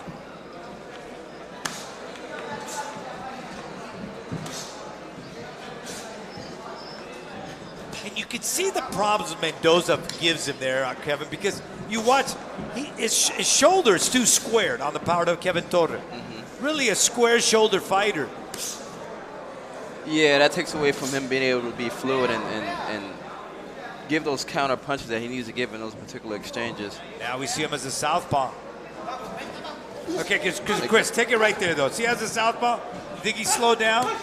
He's a little bit awkward, but he's doing it well. I'm sure he's practiced it in the gym, or else he wouldn't be feeling comfortable to do it in the fight. You know, and he's doing it good right now. He's got. That's how you learn. You know, you try things in the fight. Is this gonna work? Okay, it worked. It didn't work? Okay. It's trial and error. Yahir Mendoza in the Rex. All of a sudden, he's been the recipient of some brutal shots by Kevin Torres. That just reminds me right now, you saying, so me, in my experience, you know, I fought Luis Del Valle. He handed me my second professional loss. And I remember I was hitting him so easily throughout the fight. At one point, I said, you know what?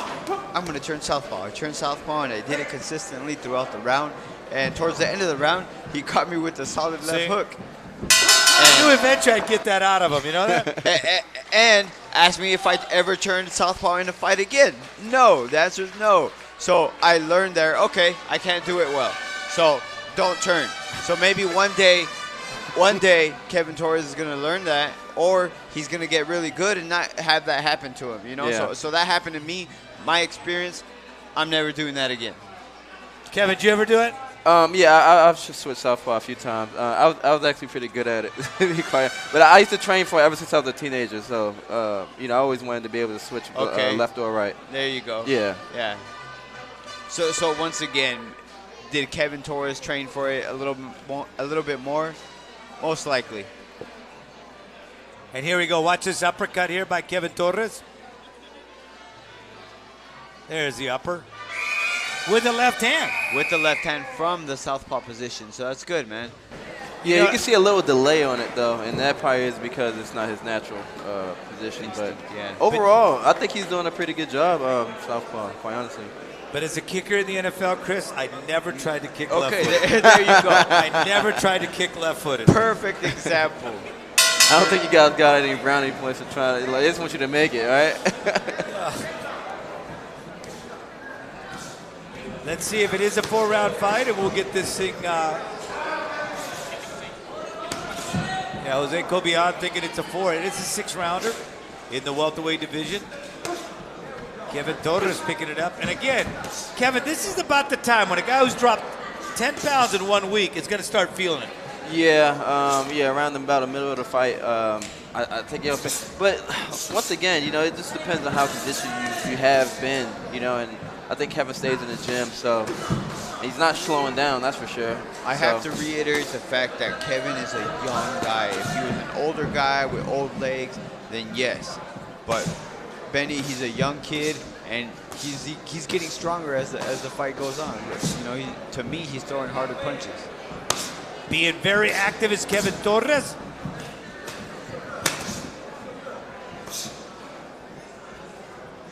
Torres trying to land that right hand. And you know, Kevin, he's doing a better job of creating punching angles. Now he's leaning to one side and coming up. See right there? Steps to his left and then throws that left hook to the body. Yes, he did. He is. Putting a little more velocity on his punches.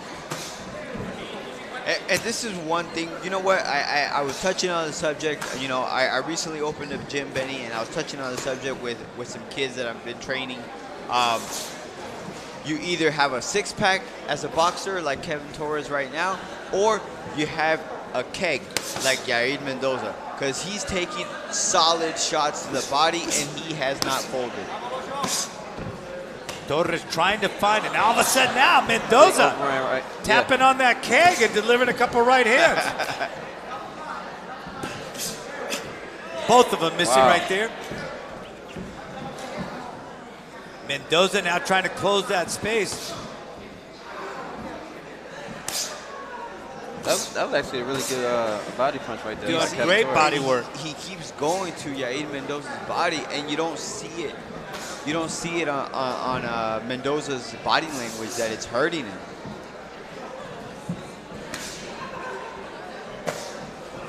And now all of a sudden, Torres now trying to load up with that right hand. And goes to the body again, but again, Mendoza still right there, no problem at all. Maybe he's just a glutton for punishment because he's been taking some big shots, especially to the body in this fight. Yeah. I think it must be a little frustrating for Kevin Torres, the fact that, you know, Mendoza's taking all his shots and still there. Yeah, absolutely. Well, it seems like every time Torres hits that body, it takes a while for him to get his hand out of there. Sinks in a little bit. Good left hand right there by Torres from a close distance. Good shot. I think they think the fight is over. No. They're a little shocked right there that it's not. So it is scheduled for 6 rounds, folks? Yeah, I think they thought the fight was over. Yeah, I think they thought the fight was over. His coach was about to take his gloves off. And again, from the House of Boxing, Yair Mendoza asking the referee, is it over? We'll get some of the replay there from the 4th round.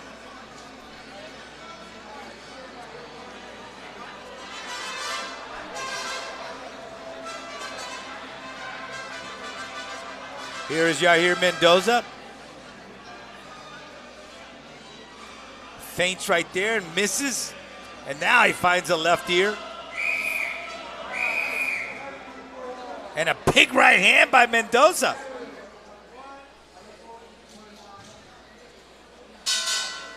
Round number 5 of a scheduled 6-rounder. Your principals in the ring, they are Kevin Torres in the black and the lime green, taking on Yair Mendoza in the red trunks and the camouflage stripes. And you see all of a sudden now Torres loading up and digging that body. And that hurt. Yeah, that was solid. That was solid. So he's grimacing in pain, yeah. He's hurting. And you know, you can always tell that delayed response when you take it in the solar plexus. Yes. Kevin needs to jump on him. That's there it. It is. That's it.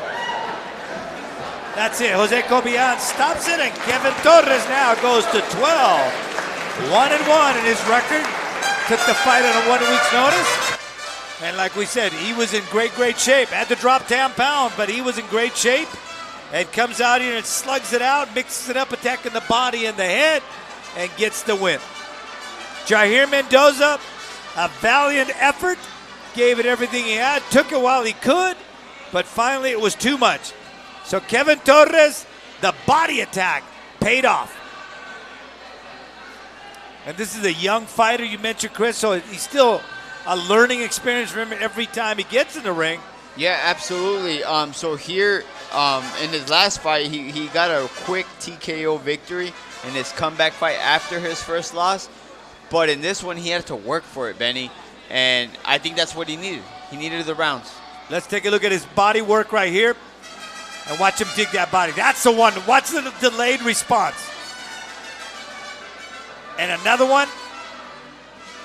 And that was about the time when all of a sudden the organisms inside that body, or as Chris Martin described it, inside the keg, finally felt it right there. And there he is, Yahir Mendoza. He's still feeling it right now. Yeah. How long is he going to feel that for? Just get a couple beers in him, he'll be fine after this. Fill up the tank, huh? Yeah. Here we go. And here is Pablo Flores with the official time of the Damas y knockout. caballeros, este combate concluye con un tiempo de 46 segundos en el sexto asalto. We have the official time of 46 seconds into round number 6. Declaring a winner by the way of KO victory. Su ganador por la vía del knockout Bellingham, Washington, House of Boxing San Diego, and Mazatlán, Sinaloa. The Diamond Boy, Kevin Torres. So Kevin Torres now ups his record to 12 wins, 1 loss, 1 draw. And like you said, Chris, he had a short fight last time, so this time he got to get in some rounds. Yeah, he definitely had to work for it today. Yahir Mendoza was game despite the 0-3 record. You know, he really was a good fighter, man. He'd give anybody trouble. And again, that's the thing I always ask myself. Can you imagine if a guy like Yahir Mendoza really had the time to dedicate himself to boxing? Because some of these guys work 3 and 4 jobs. Yeah. Yeah, and then probably, they try to find the time to get in the ring. Absolutely. So Kevin Torres gets that win. He trains at the House of Boxing here in San Diego.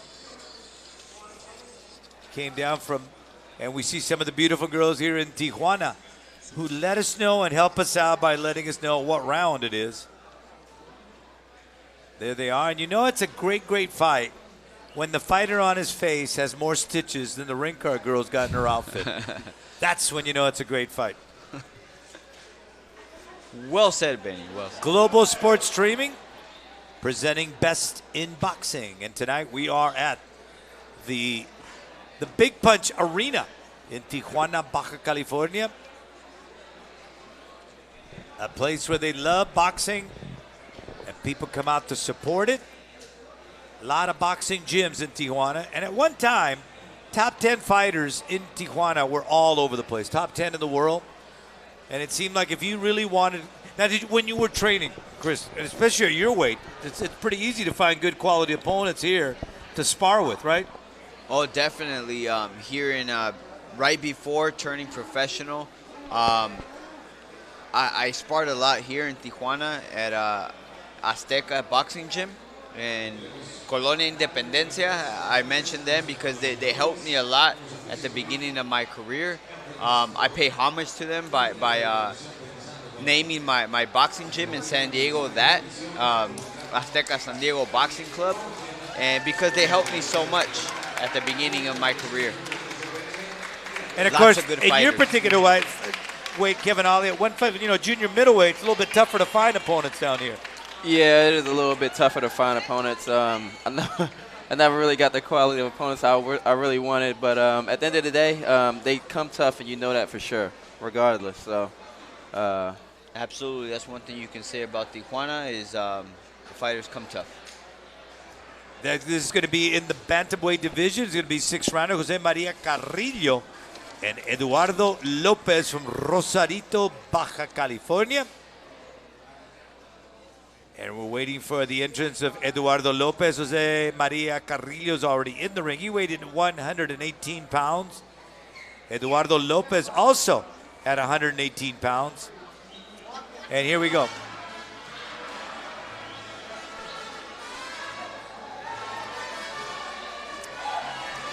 And coming out here dressed in his mariachi hat, wearing the colors of Mexico, is Eduardo Lopez, the unbeaten fighter from Rosarito, Baja California. Jose Maria Carrillo is also unbeaten, 6-0-1 from Manteca. As the mariachis make their way into the ring for this fight.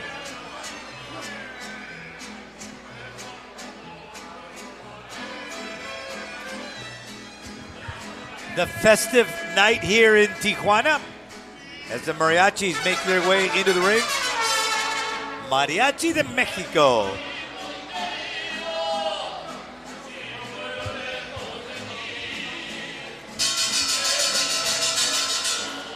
Here's the official announcement from Pablo Flores. Damas y caballeros, Boristeca Boxing Promotions presentan este encuentro pactado a 6 rounds en la división de peso gallo. Let's get ready for 6 rounds of boxing in the bantamweight division. Your 3 judges scoring this bout in ringside. Sus 3 jueces, Sergio Lechuga, Jesús González y Carlos de la Rocha. And your 3rd man inside the ring, el tercero en la superficie, el internacional José Cobian. Introducing to you first the fighter standing in the blue corner. Wearing black trunks with green trim. He officially weighs in at 118 pounds. Presentando ustedes en la esquina azul, vistiendo pantaloncillo negro con verde, con un peso de 118 libras. He stands with a record of 4 victories, no defeats, and 3 of his victories coming by the fast way of knockout. Presenta un récord de 4 victorias, 0 derrotas y 3 de esas victorias por la vía del knockout.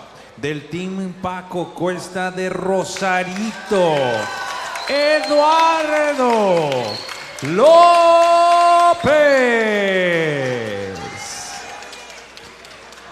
And his opponent across the ring is standing in the red corner wearing black and white. He officially weighs in at 118.8 pounds. Y su rival en la esquina roja, vistiendo pantaloncillo en color negro con blanco y las banderas de Estados Unidos y México en los costados. Presenta un récord de 6 victorias, 0 derrotas y 6 de esas victorias por la vía del knockout. He stands with a record of 6 victories, no defeats, 1 draw, and all of his victories coming by the fast way of knockout. Representando Manteca, California, Estados Unidos, José María Carrillo.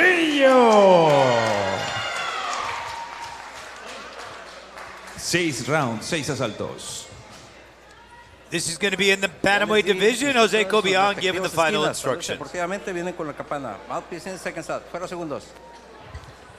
And Jose Maria Carrillo taking on Eduardo Lopez. Jose Maria Carrillo has on the black trunks and he's got the green belt.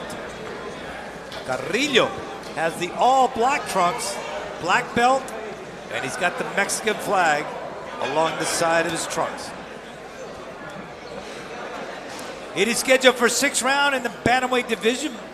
Both fighters weighing in at 118 pounds. Carrillo in the all black trunks, and he's got the Mexican and the American flag along the side of his trunks. On the part of Eduardo Lopez, he has on the green belt.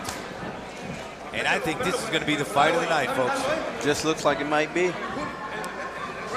Yeah, 2 young guys. Jose Maria Carrillo, still very young, still learning. On both fighters unbeaten. Carrillo has a draw. A good right hand right there by Lopez. Excellent. Excellent timing. Timed that out beautiful. Got Jose Maria Carrillo to lean, and he gave that right hand. And you can see the difference just in the conditioning and the steps, the footwork. These are 2 well-polished fighters who are really going to let it go. Big left hand just now by Carrillo. Good hook to the body by Carrillo again, putting that pressure on Eduardo Lopez. Good, a big right hand by Carrillo. I would not be surprised if somebody got knocked out cold in this fight. Carrillo doing a great job of imposing his will on Eduardo Lopez and placing him where he wants him.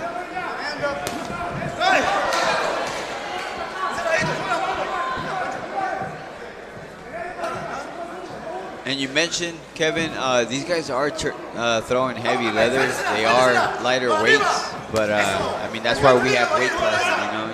They pack the punch to knock each other out. And all of a sudden, Lopez starting to up his workload.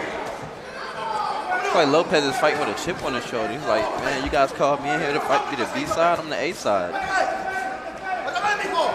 Jose Maria Carrillo doing a good job of backing up Eduardo Lopez. You see that Lopez is more comfortable going back and then mounting an attack. Yes, absolutely. But the problem with that style is you wonder how the judges look at that as far as, is that effective aggression? Very good shot right now. Left hook by Carrillo. Carrillo's got a good jab too. Very precise and very, very sharp. A jagged jab. Yeah, one thing I don't like though, Ben, he leaves himself open a lot.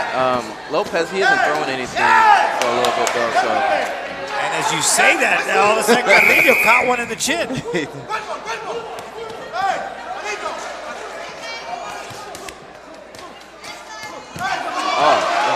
So that's the problem right there that you mentioned, Kevin, is the fact that his hands are down. So he's throwing with his hands down. Carrillo relies a lot on his footwork. So he's able to get out in time. Right there at the end, he wasn't able to get out in time with his legs, and he got caught with the shot. You know, there's an expression throwing caution to the wind, and you can see that when Jose Maria Carrillo comes in, he comes in with bad intentions. Very much Doesn't so. think of the consequences. No, not at all, not at all. I mean, I would like to see them both box a little bit more. We both seen that they could both slug and be true warriors, but let's see a boxing match. I think they both have it in them. But you know, Kevin, you spotted something in that round, and that is the part of Jose Maria Carrillo. Even though he was getting his way in the way he was fighting, you could tell that that head was not being covered. No, no, not at all. I mean, watch this shot. Watch this shot here. Being patient. See how his head is totally exposed. Every single last punch, he never brought it back. He never brought it back. That's a knockout waiting to happen. But once again, guys, he uses his legs to get out of the way. Round number 2, I'm sorry, I have a schedule. Let me just set it here. Jose Maria Carrillo, he is wearing the black trunks with the American flag and the Mexican flag along the side. Eduardo Lopez from Rosarito, he's got on the green belt. Is it something that I would coach my kids, what I would coach my guys? No, but it works for him. He's able to do it. Jose Maria Carrillo is able to use his legs, you know, and it's comfortable enough. It's not so much that you know, he's throwing and like he's keeping. I just think that it's a habit more so than a strategy. Because you know, even Floyd wouldn't bring his hands up all the time, but he knew when he needed to bring his hands up. It's absolutely a habit. I understand that, but he's been able to get away with it. He's undefeated. He's 6-0. And once again, he's been able to get away with it. You know, can Eduardo Lopez capitalize on that mistake by Jose Maria Carrillo? Who knows? That's why we're here to find out. Carrillo doing a good job now mixing it up and getting out of it. He's able to measure. I tell you what, in great anticipation, almost like he feels the punch by Lopez and just gets out of harm's way. He has a very good understanding of distance. See that? He lands his shot, he knows it's coming, and he takes a slight step back. Once again, I wouldn't teach it, but with someone's natural ability like that, I wouldn't go against it if he can do it. That was nice work right there by Jose Maria Carrillo. Doubling up on those shots and throwing nice combinations. Nice left hooks to the body by Carrillo. And that's a pro move right there, Kevin, because he's using his shoulder. Yes, absolutely. You know, that looks very good. He's pushing off his shoulder, creating a little distance, and throwing some good punches on the inside. Making Lopez uncomfortable with that shoulder bump. Yeah, he's very comfortable right there. He's very comfortable. And he's getting some good effective punches off as well. And of course, one of the great fights I saw, and I got to announce was the time between Julio Cesar Chavez against and I'll come back to that because I want to show something. Watch what he does with the left hand as far as Carrillo. He almost hides it and then brings it around. Yeah, it's like he's poking him with the jab, so he'll fake the jab and then come around with the hook. So he's expecting it from the front and it comes from the side. I like working that shoulder. Referee Jose Cobian letting him work that shoulder. He has an excellent work rate. His work rate is sky high. Lopez cannot keep up with his work rate. Ah, folks, you're gonna love this. This is gonna be the fight of the night.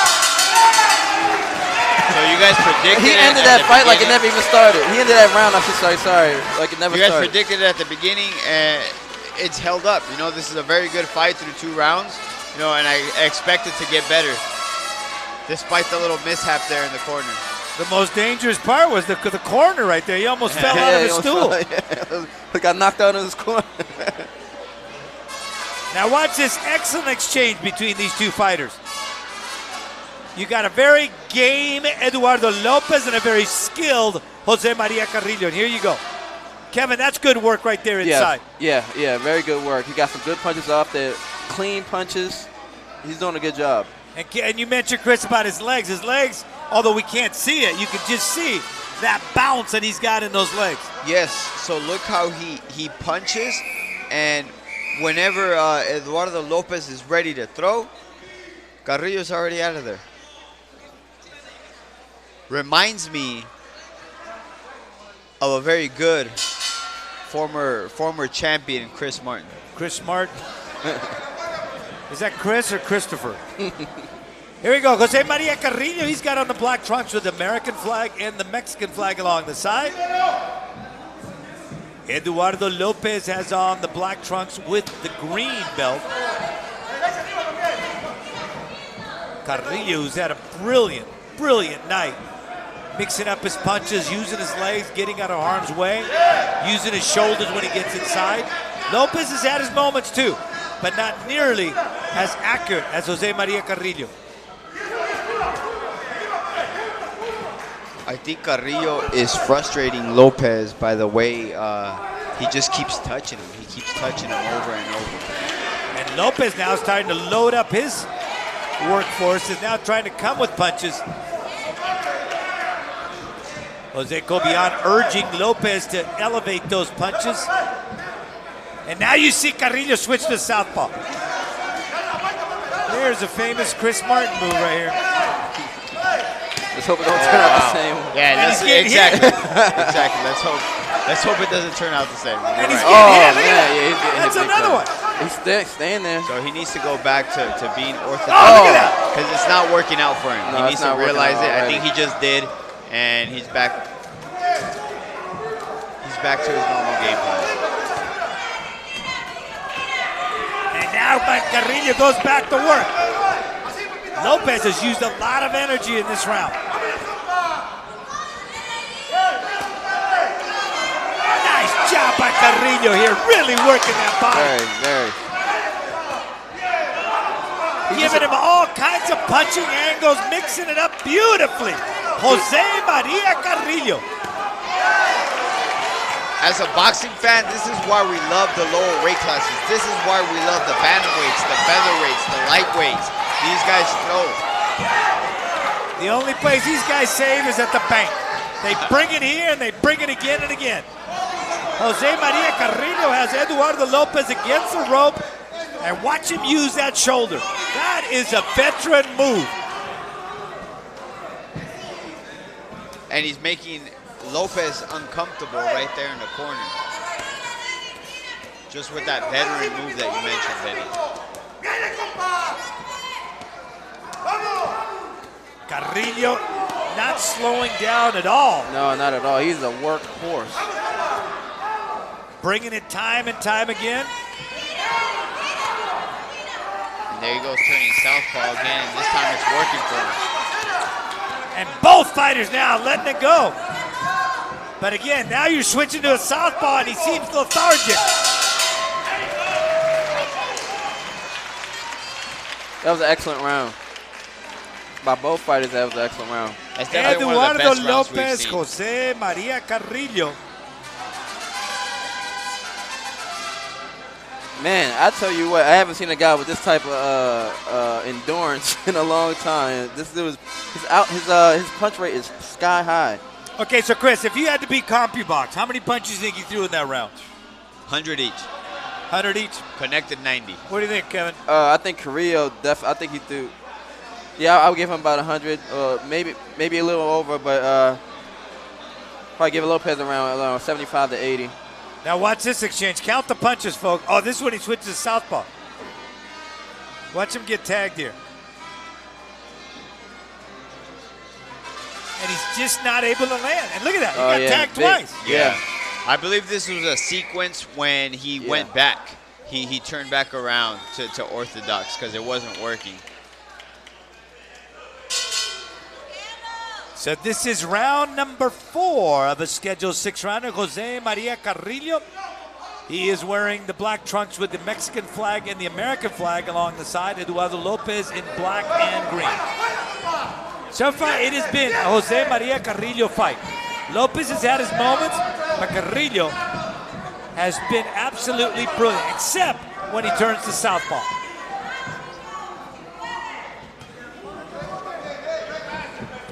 I like the energy and leg work from Carrillo. I like it. Well, you can tell he has put time in the gym, and he comes ready to fight and really ready to let it go.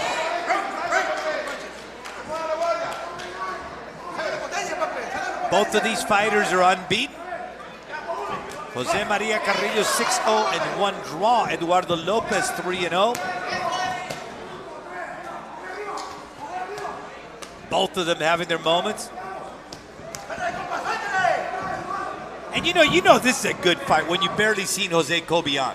These guys have mostly been throwing leather. They have not clinched. They have not held each other. They are throwing punches.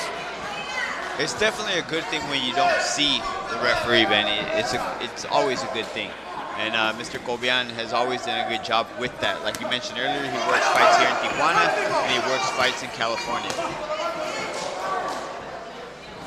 Jose Maria Carrillo, Kevin, really using his legs beautifully. Very much so. I agree.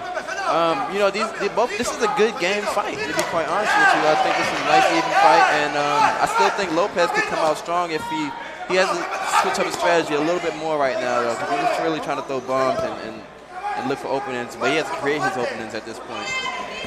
There's a saying in boxing, the hardest thing to go is your O, and both of these guys are fighting like it. You guys said it was going to be the fight of the night. So far, it has been. And Jose Maria Carrillo, one of the things that he does so well is he throws punches from a multitude of angles. So Lopez is never able to set his feet, his base of power, to counter properly. It's that leg movement that I mentioned earlier. Yeah. But see, look at that. That shot came from above, and then it came down low. Lopez gets a feeling he's fighting an octopus. Because they're coming from so many different angles, is Jose Maria Carrillo.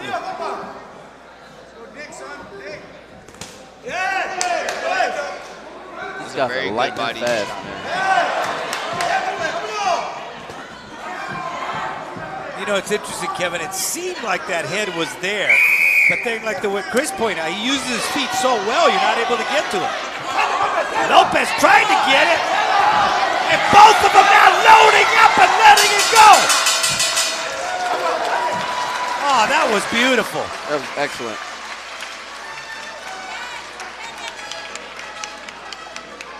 Boy, I'd like to see this for 10 rounds. A 10-rounder would be really something. We're only scheduled for 6, fight right here. But yeah, I would love to see it for 10, even 12, man. These guys are... Jose Maria Carrillo. And they look at the ring card, go to figure out what round it is. His corner right there for Eduardo Lopez.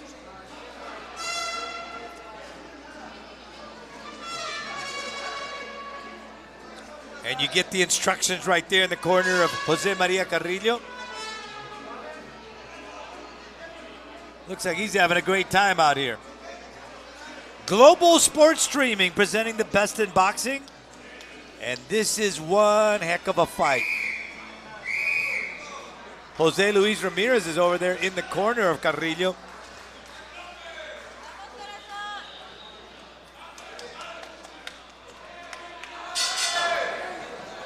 Jose Cobian signals the fighters. This is round number 5 of a scheduled 6-rounder in the bantamweight division.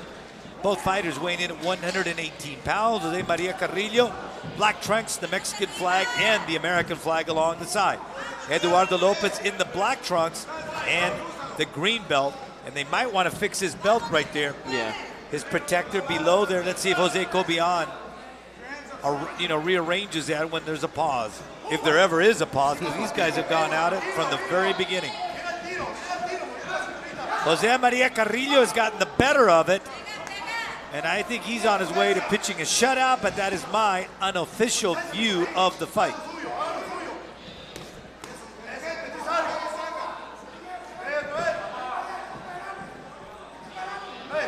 Carrillo doesn't even look like he's breathing. No, I mean, it's crazy. It's crazy. His work rate is so high, and you just can't tell. Ate a big right, left hand just now, left hook. Started to go as a southpaw. Good man. left by Oh, there, my Lopez. God. Very good shot. He's taking him. Lopez is catching the second win.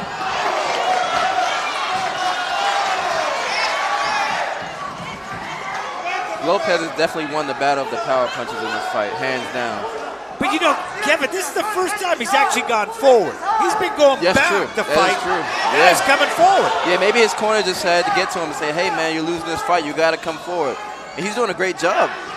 Yeah, I think he's losing this fight, but he's winning this round, if that matters. Well, he's definitely more of the power puncher. I don't know if at this weight they have knockout power, but he's definitely hitting with a lot more power punches. And all of a sudden now, Jose Maria Carrillo now is stepping up his work. And now he's accomplished what he set out to do. That's the backup Lopez. Right. Oh, excellent body punch by Lopez. That's a very good body shot right there. But that happens when he comes forward, Kevin. Yeah, I mean, you know, at this moment, Carrillo is not used to Lopez coming forward, so he has to now. Another great punch by Lopez just now again. Boy, you could just hear that leather popping. You know, Carrillo, he's getting hit, but his work rate is not stopping. That's what's amazing about this kid.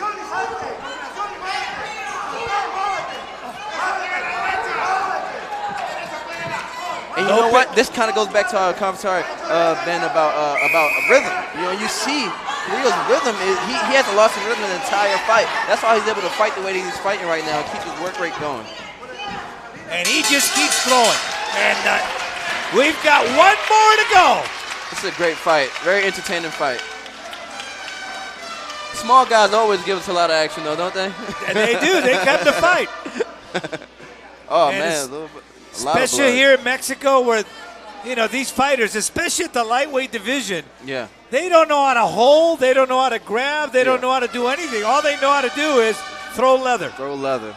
I think we're starting to see a couple signs of fatigue coming from Carrillo now.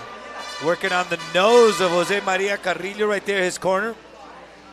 Here's some action from round number 5.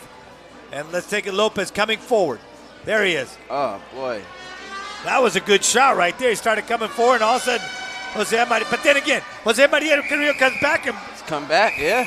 Loads up on his work. He doesn't give the judges enough time to really sit and say, hey, man, Lopez is doing something. He comes right back. No, I think Eduardo Lopez got the better of that round, but I still have him behind in this fight. And here it is, folks. The 6th and final round of this beautiful, beautiful match between Jose Maria Carrillo, Eduardo Lopez. 2 unbeaten fighters. And like Chris said, they do not want to give up the O. Do not want to give up the O. Someone's got to give it up, though.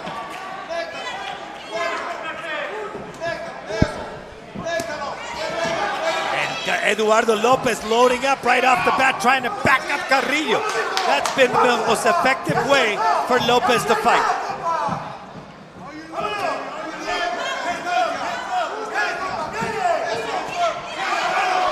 Both fighters landing, having their moments here. That in was this a very round. good left hook by Eduardo Lopez right there. Stopping Carrillo. Nice job right there by Carrillo. Good head movement. Just got down below and then patiently came up on top.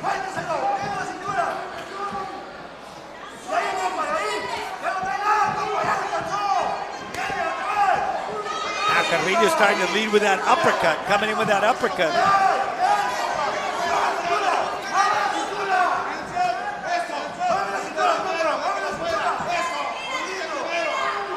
Carrillo getting there first and not allowing Eduardo Lopez to set his base of power. Not at all. He just, keep him off balance the entire time. Just small punches, too.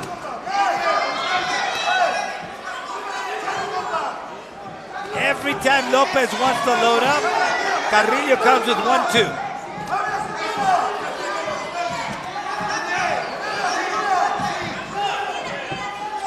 Boy, they say styles make fights, and here's an example right here. Yeah. Two guys tailor-made for each other.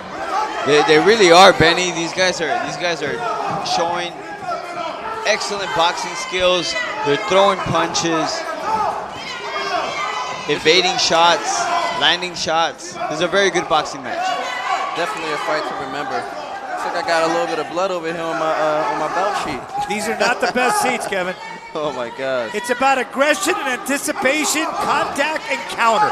It's been a combination of that in this fight. I'll take a few showers when I get out of here, man.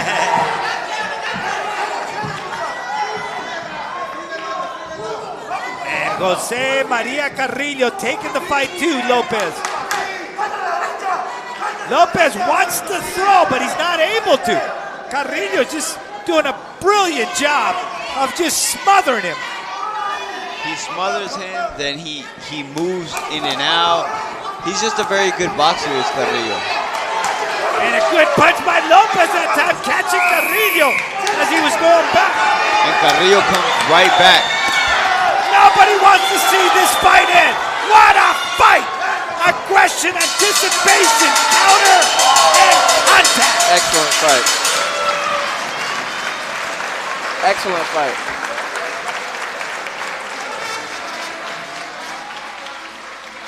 Two young warriors that came to launch leather, and they pounded each other. All right, Chris, who do you see? Because I'm going to have to go with Carrillo. I think Carrillo did a little more. Even though the scorecard, in my opinion, 5-1 doesn't really describe the type of fight it was.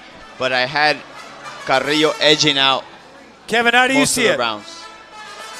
I mean, I definitely see it 5-1 as well. I think that 5th round was the only round that Lopez definitively won. I think that Carrillo showed a lot more heart. I think, well, no, I can't say necessarily heart, but endurance and just his punch output was just out the roof. So I think that it was 5-1. I actually do agree with that, Chris, on this one. Every great headliner needs a great close, and look at the way they closed that fight. The way they started it. There it is, Jose Luis Ramirez, an great referee who is now training fighters. And he trains. Jose Maria Carrillo's done an excellent job with him. You saw what kind of physical shape he was in. He was in great shape, Especially to go ahead and maintain that incredible work rate that he established very early in the fight. From both fighters. Yeah. Now let's take a look at some of the body work here. Here, working the body,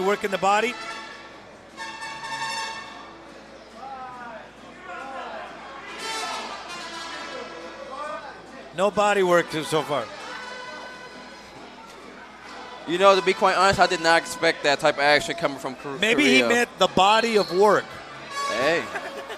Not body work. That's And there he is. We have to choose our words carefully. Jose Maria Carrillo, and this is Eduardo Lopez, and our ring announcer Pablo Flores is taking his time getting the final tabulation of the judges' scoring cards. So let's go to Pablo Flores for the official decision. Damas y caballeros, después de 6 rounds Hats de off to combate, Lopez, man. He nos did a great vamos job. con las tarjetas de los jueces. After 6 rounds of boxing, we now go to the judges' scorecards. But before that, big round of applause for both fighters. Un gran aplauso para ambos peleadores. And a Para big hand Lopez by the y people Carrillo here for the por two este gran combatants. combate. El juez, Judge Carlos de la Rocha, he scores it 57-57. 57-57. And judges Sergio Lechuga and Jesus Gonzalez, they both have the same scores of 58-55. Califican el combate de igual manera 58 a 55 estos dos jueces en favor de su ganador por la vía de la decisión mayoritaria. Manteca, California. There you have it. The O had to go, and Jose Maria Carrillo slugs out a unanimous decision. Win the man from Manteca, California. Now goes to 7-0-1. Eduardo Lopez, no shame there. Put on a great performance, but he was on the short end of that scoring decision. So Jose Maria Carrillo is your winner, and he continues his unbeaten. Any thoughts, Chris? The right man won. It was a good fight. You know, Eduardo Lopez. Eduardo Lopez has nothing to be ashamed of. It was an excellent fight. I don't think it could have gone either way. I think Carrillo did enough to win, but it was a very good fight. Now, Kevin, you go back in the part of Eduardo Lopez, got to reassess what he did. Yeah. He was obviously very effective when he came forward, but he didn't do that enough. Yeah, you know, this type of fight reminds me of the first Bernard Hopkins versus Roy Jones Jr. fight when where Hopkins lost, you know, but it was still an excellent fight between both of them. And then guess what? Both of them still went on to be champions, you know, for a long time. So I think Lopez is going to have a great career. I just think he does need to work on a few things. You know, need to reassess how to adjust in the fight quickly. You know, and I think he'll be a great fight after that.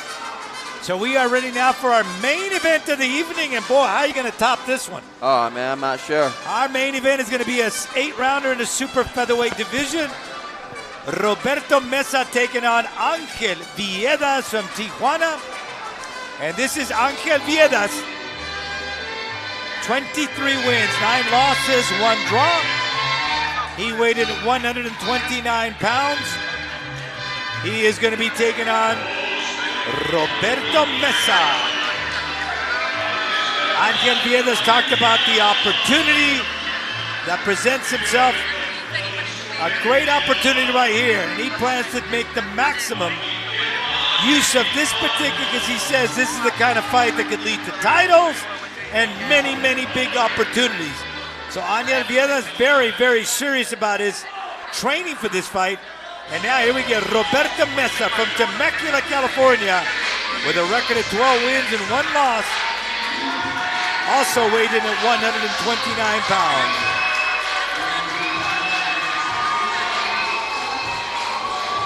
Super featherweights. And all of a sudden you feel the electricity. You feel the energy kicking itself up in this arena called the Big Punch, aptly named the Big Punch.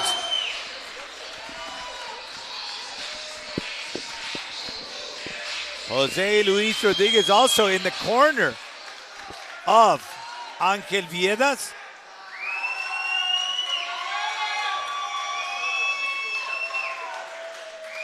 So our combatants are ready, and I think we are ready for the official introduction. Let's go to Pablo Flores. Time to rock and roll with our main event of the evening. Set for 8 rounds of boxing in the super featherweight division. Damas y caballeros, este es el combate estelar de esta noche. Pactado a 8 rounds en la división de peso super pluma. Presentado a ustedes por Boristeca Boxing Promotions, la mejor promotora binacional de México y Estados Unidos. Presentado también por La Caliente 95.3, PhysioFit Health and Sport. Your 3 judges scoring this bout in ringside. Sus 3 jueces, Sergio Lechuga, Carlos de la Rocha y Jesús González. And your 3rd man at the bell, el tercero en superficie, su referee, el internacional José Cobian. Ahora bien, damas y caballeros que nos siguen a través de la señal de BAP, The Best in Boxing, y los presentes desde la arena Big Punch, desde la frontera más visitada del mundo, Tijuana, Baja California, México. ¡Ajusten sus cinturones! Introducing to you first, the fighter standing in the blue corner, wearing red trunks with gold and white. He officially weighs in at 129 pounds. Presentando ustedes en la esquina azul, vistiendo pantaloncillo rojo con oro y blanco, con un peso de 129 libras. He stands with 33 professional bouts, 23 victories, 9 losses, 1 draw, and 8 of those big wins coming by the fast way of knockout. Presenta 33 combates profesionales, 23 victorias, 9 derrotas, un empate y 8 de esas victorias por la vía del knockout. Del barrio bravo del Florido de Tijuana, Baja California, México, Ángel Bofo Viedas. And his opponent across the ring and standing in the red corner, wearing green military trunks. He officially weighs in at 129 pounds. Y su rival en la esquina roja, vistiendo camuflaje en color verde, con un peso idéntico de 129 libras. He stands with a record, a near perfect one. 12 victories, 1 lone defeat, and 9 of those victories coming by the fast way of knockout. Presenta un récord casi perfecto. 12 victorias, 1 derrota y 9 de esas victorias por la vía del knockout. El campeón internacional de la Federación Mundial de Boxeo, the International Champion for the World Boxing Federation. Temecula, California presente. Roberto Ramírez.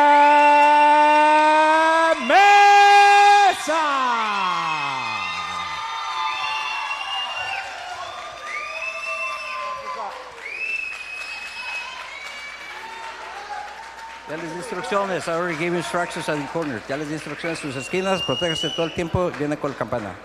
Touch him up, come back with the belt. The final instructions. This is the main event of the evening, presented by Global Sports Streaming in association with Boristeca Boxing, the best in boxing. Your principals in the ring.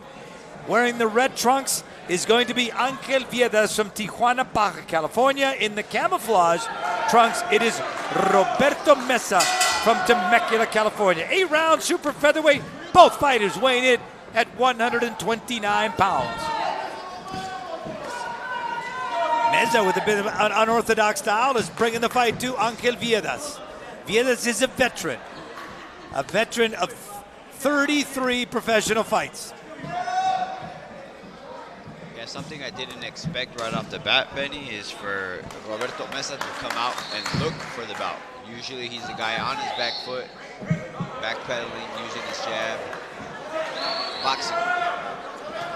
Viedas kept asking and asking for this fight. Finally, they granted him the opportunity to take on Roberto MEZA. Let's see what he does with it. And just like me, I don't think Viedas anticipated Roberto MEZA to come at him. So Viedas is going to have to change his strategy. Jose Luis Ramirez in his corner, the former great referee, and that's a slip. Jose Cobian right on top of it, brushes off the glove of Ángel Viedas. You see Roberto MEZA now trying to focus his attention on getting to the head of Ángel Viedas. Yeah, you can tell they both still feeling each other out a bit. Definitely, Viedas is hasn't. I don't think he's landed a solid punch yet, but he's trying to figure him out, see what's to come, and hopefully by the end of the round we'll see a little more action. Ángel Viedas is a very active fighter here in Tijuana. So the crowd here very familiar with him, and that's what he's hoping, that these fans here would urge him on and give him that opportunity to go ahead and inspire him to slug out a big win over Roberto MEZA. You're right, Benny, but Temecula, California is not far from here, so, you know, Roberto Meza definitely has some following here as well. Roberto Meza, 12-1 record.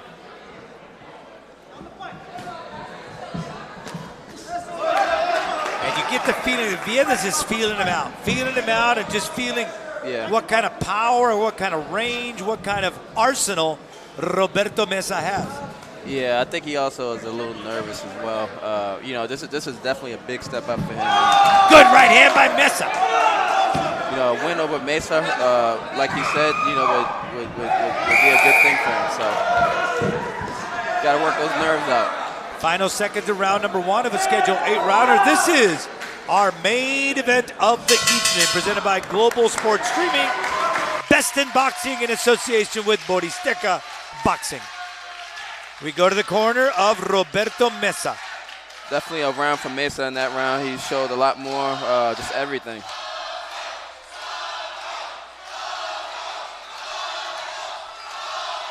We go to the corner. Let's see if we can get some of the action from round number 1.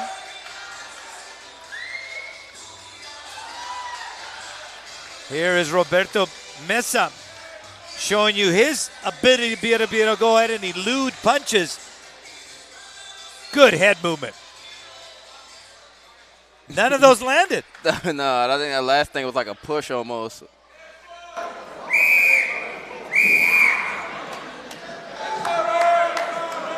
Roberto Meza already up and ready for round number 2. He is wearing the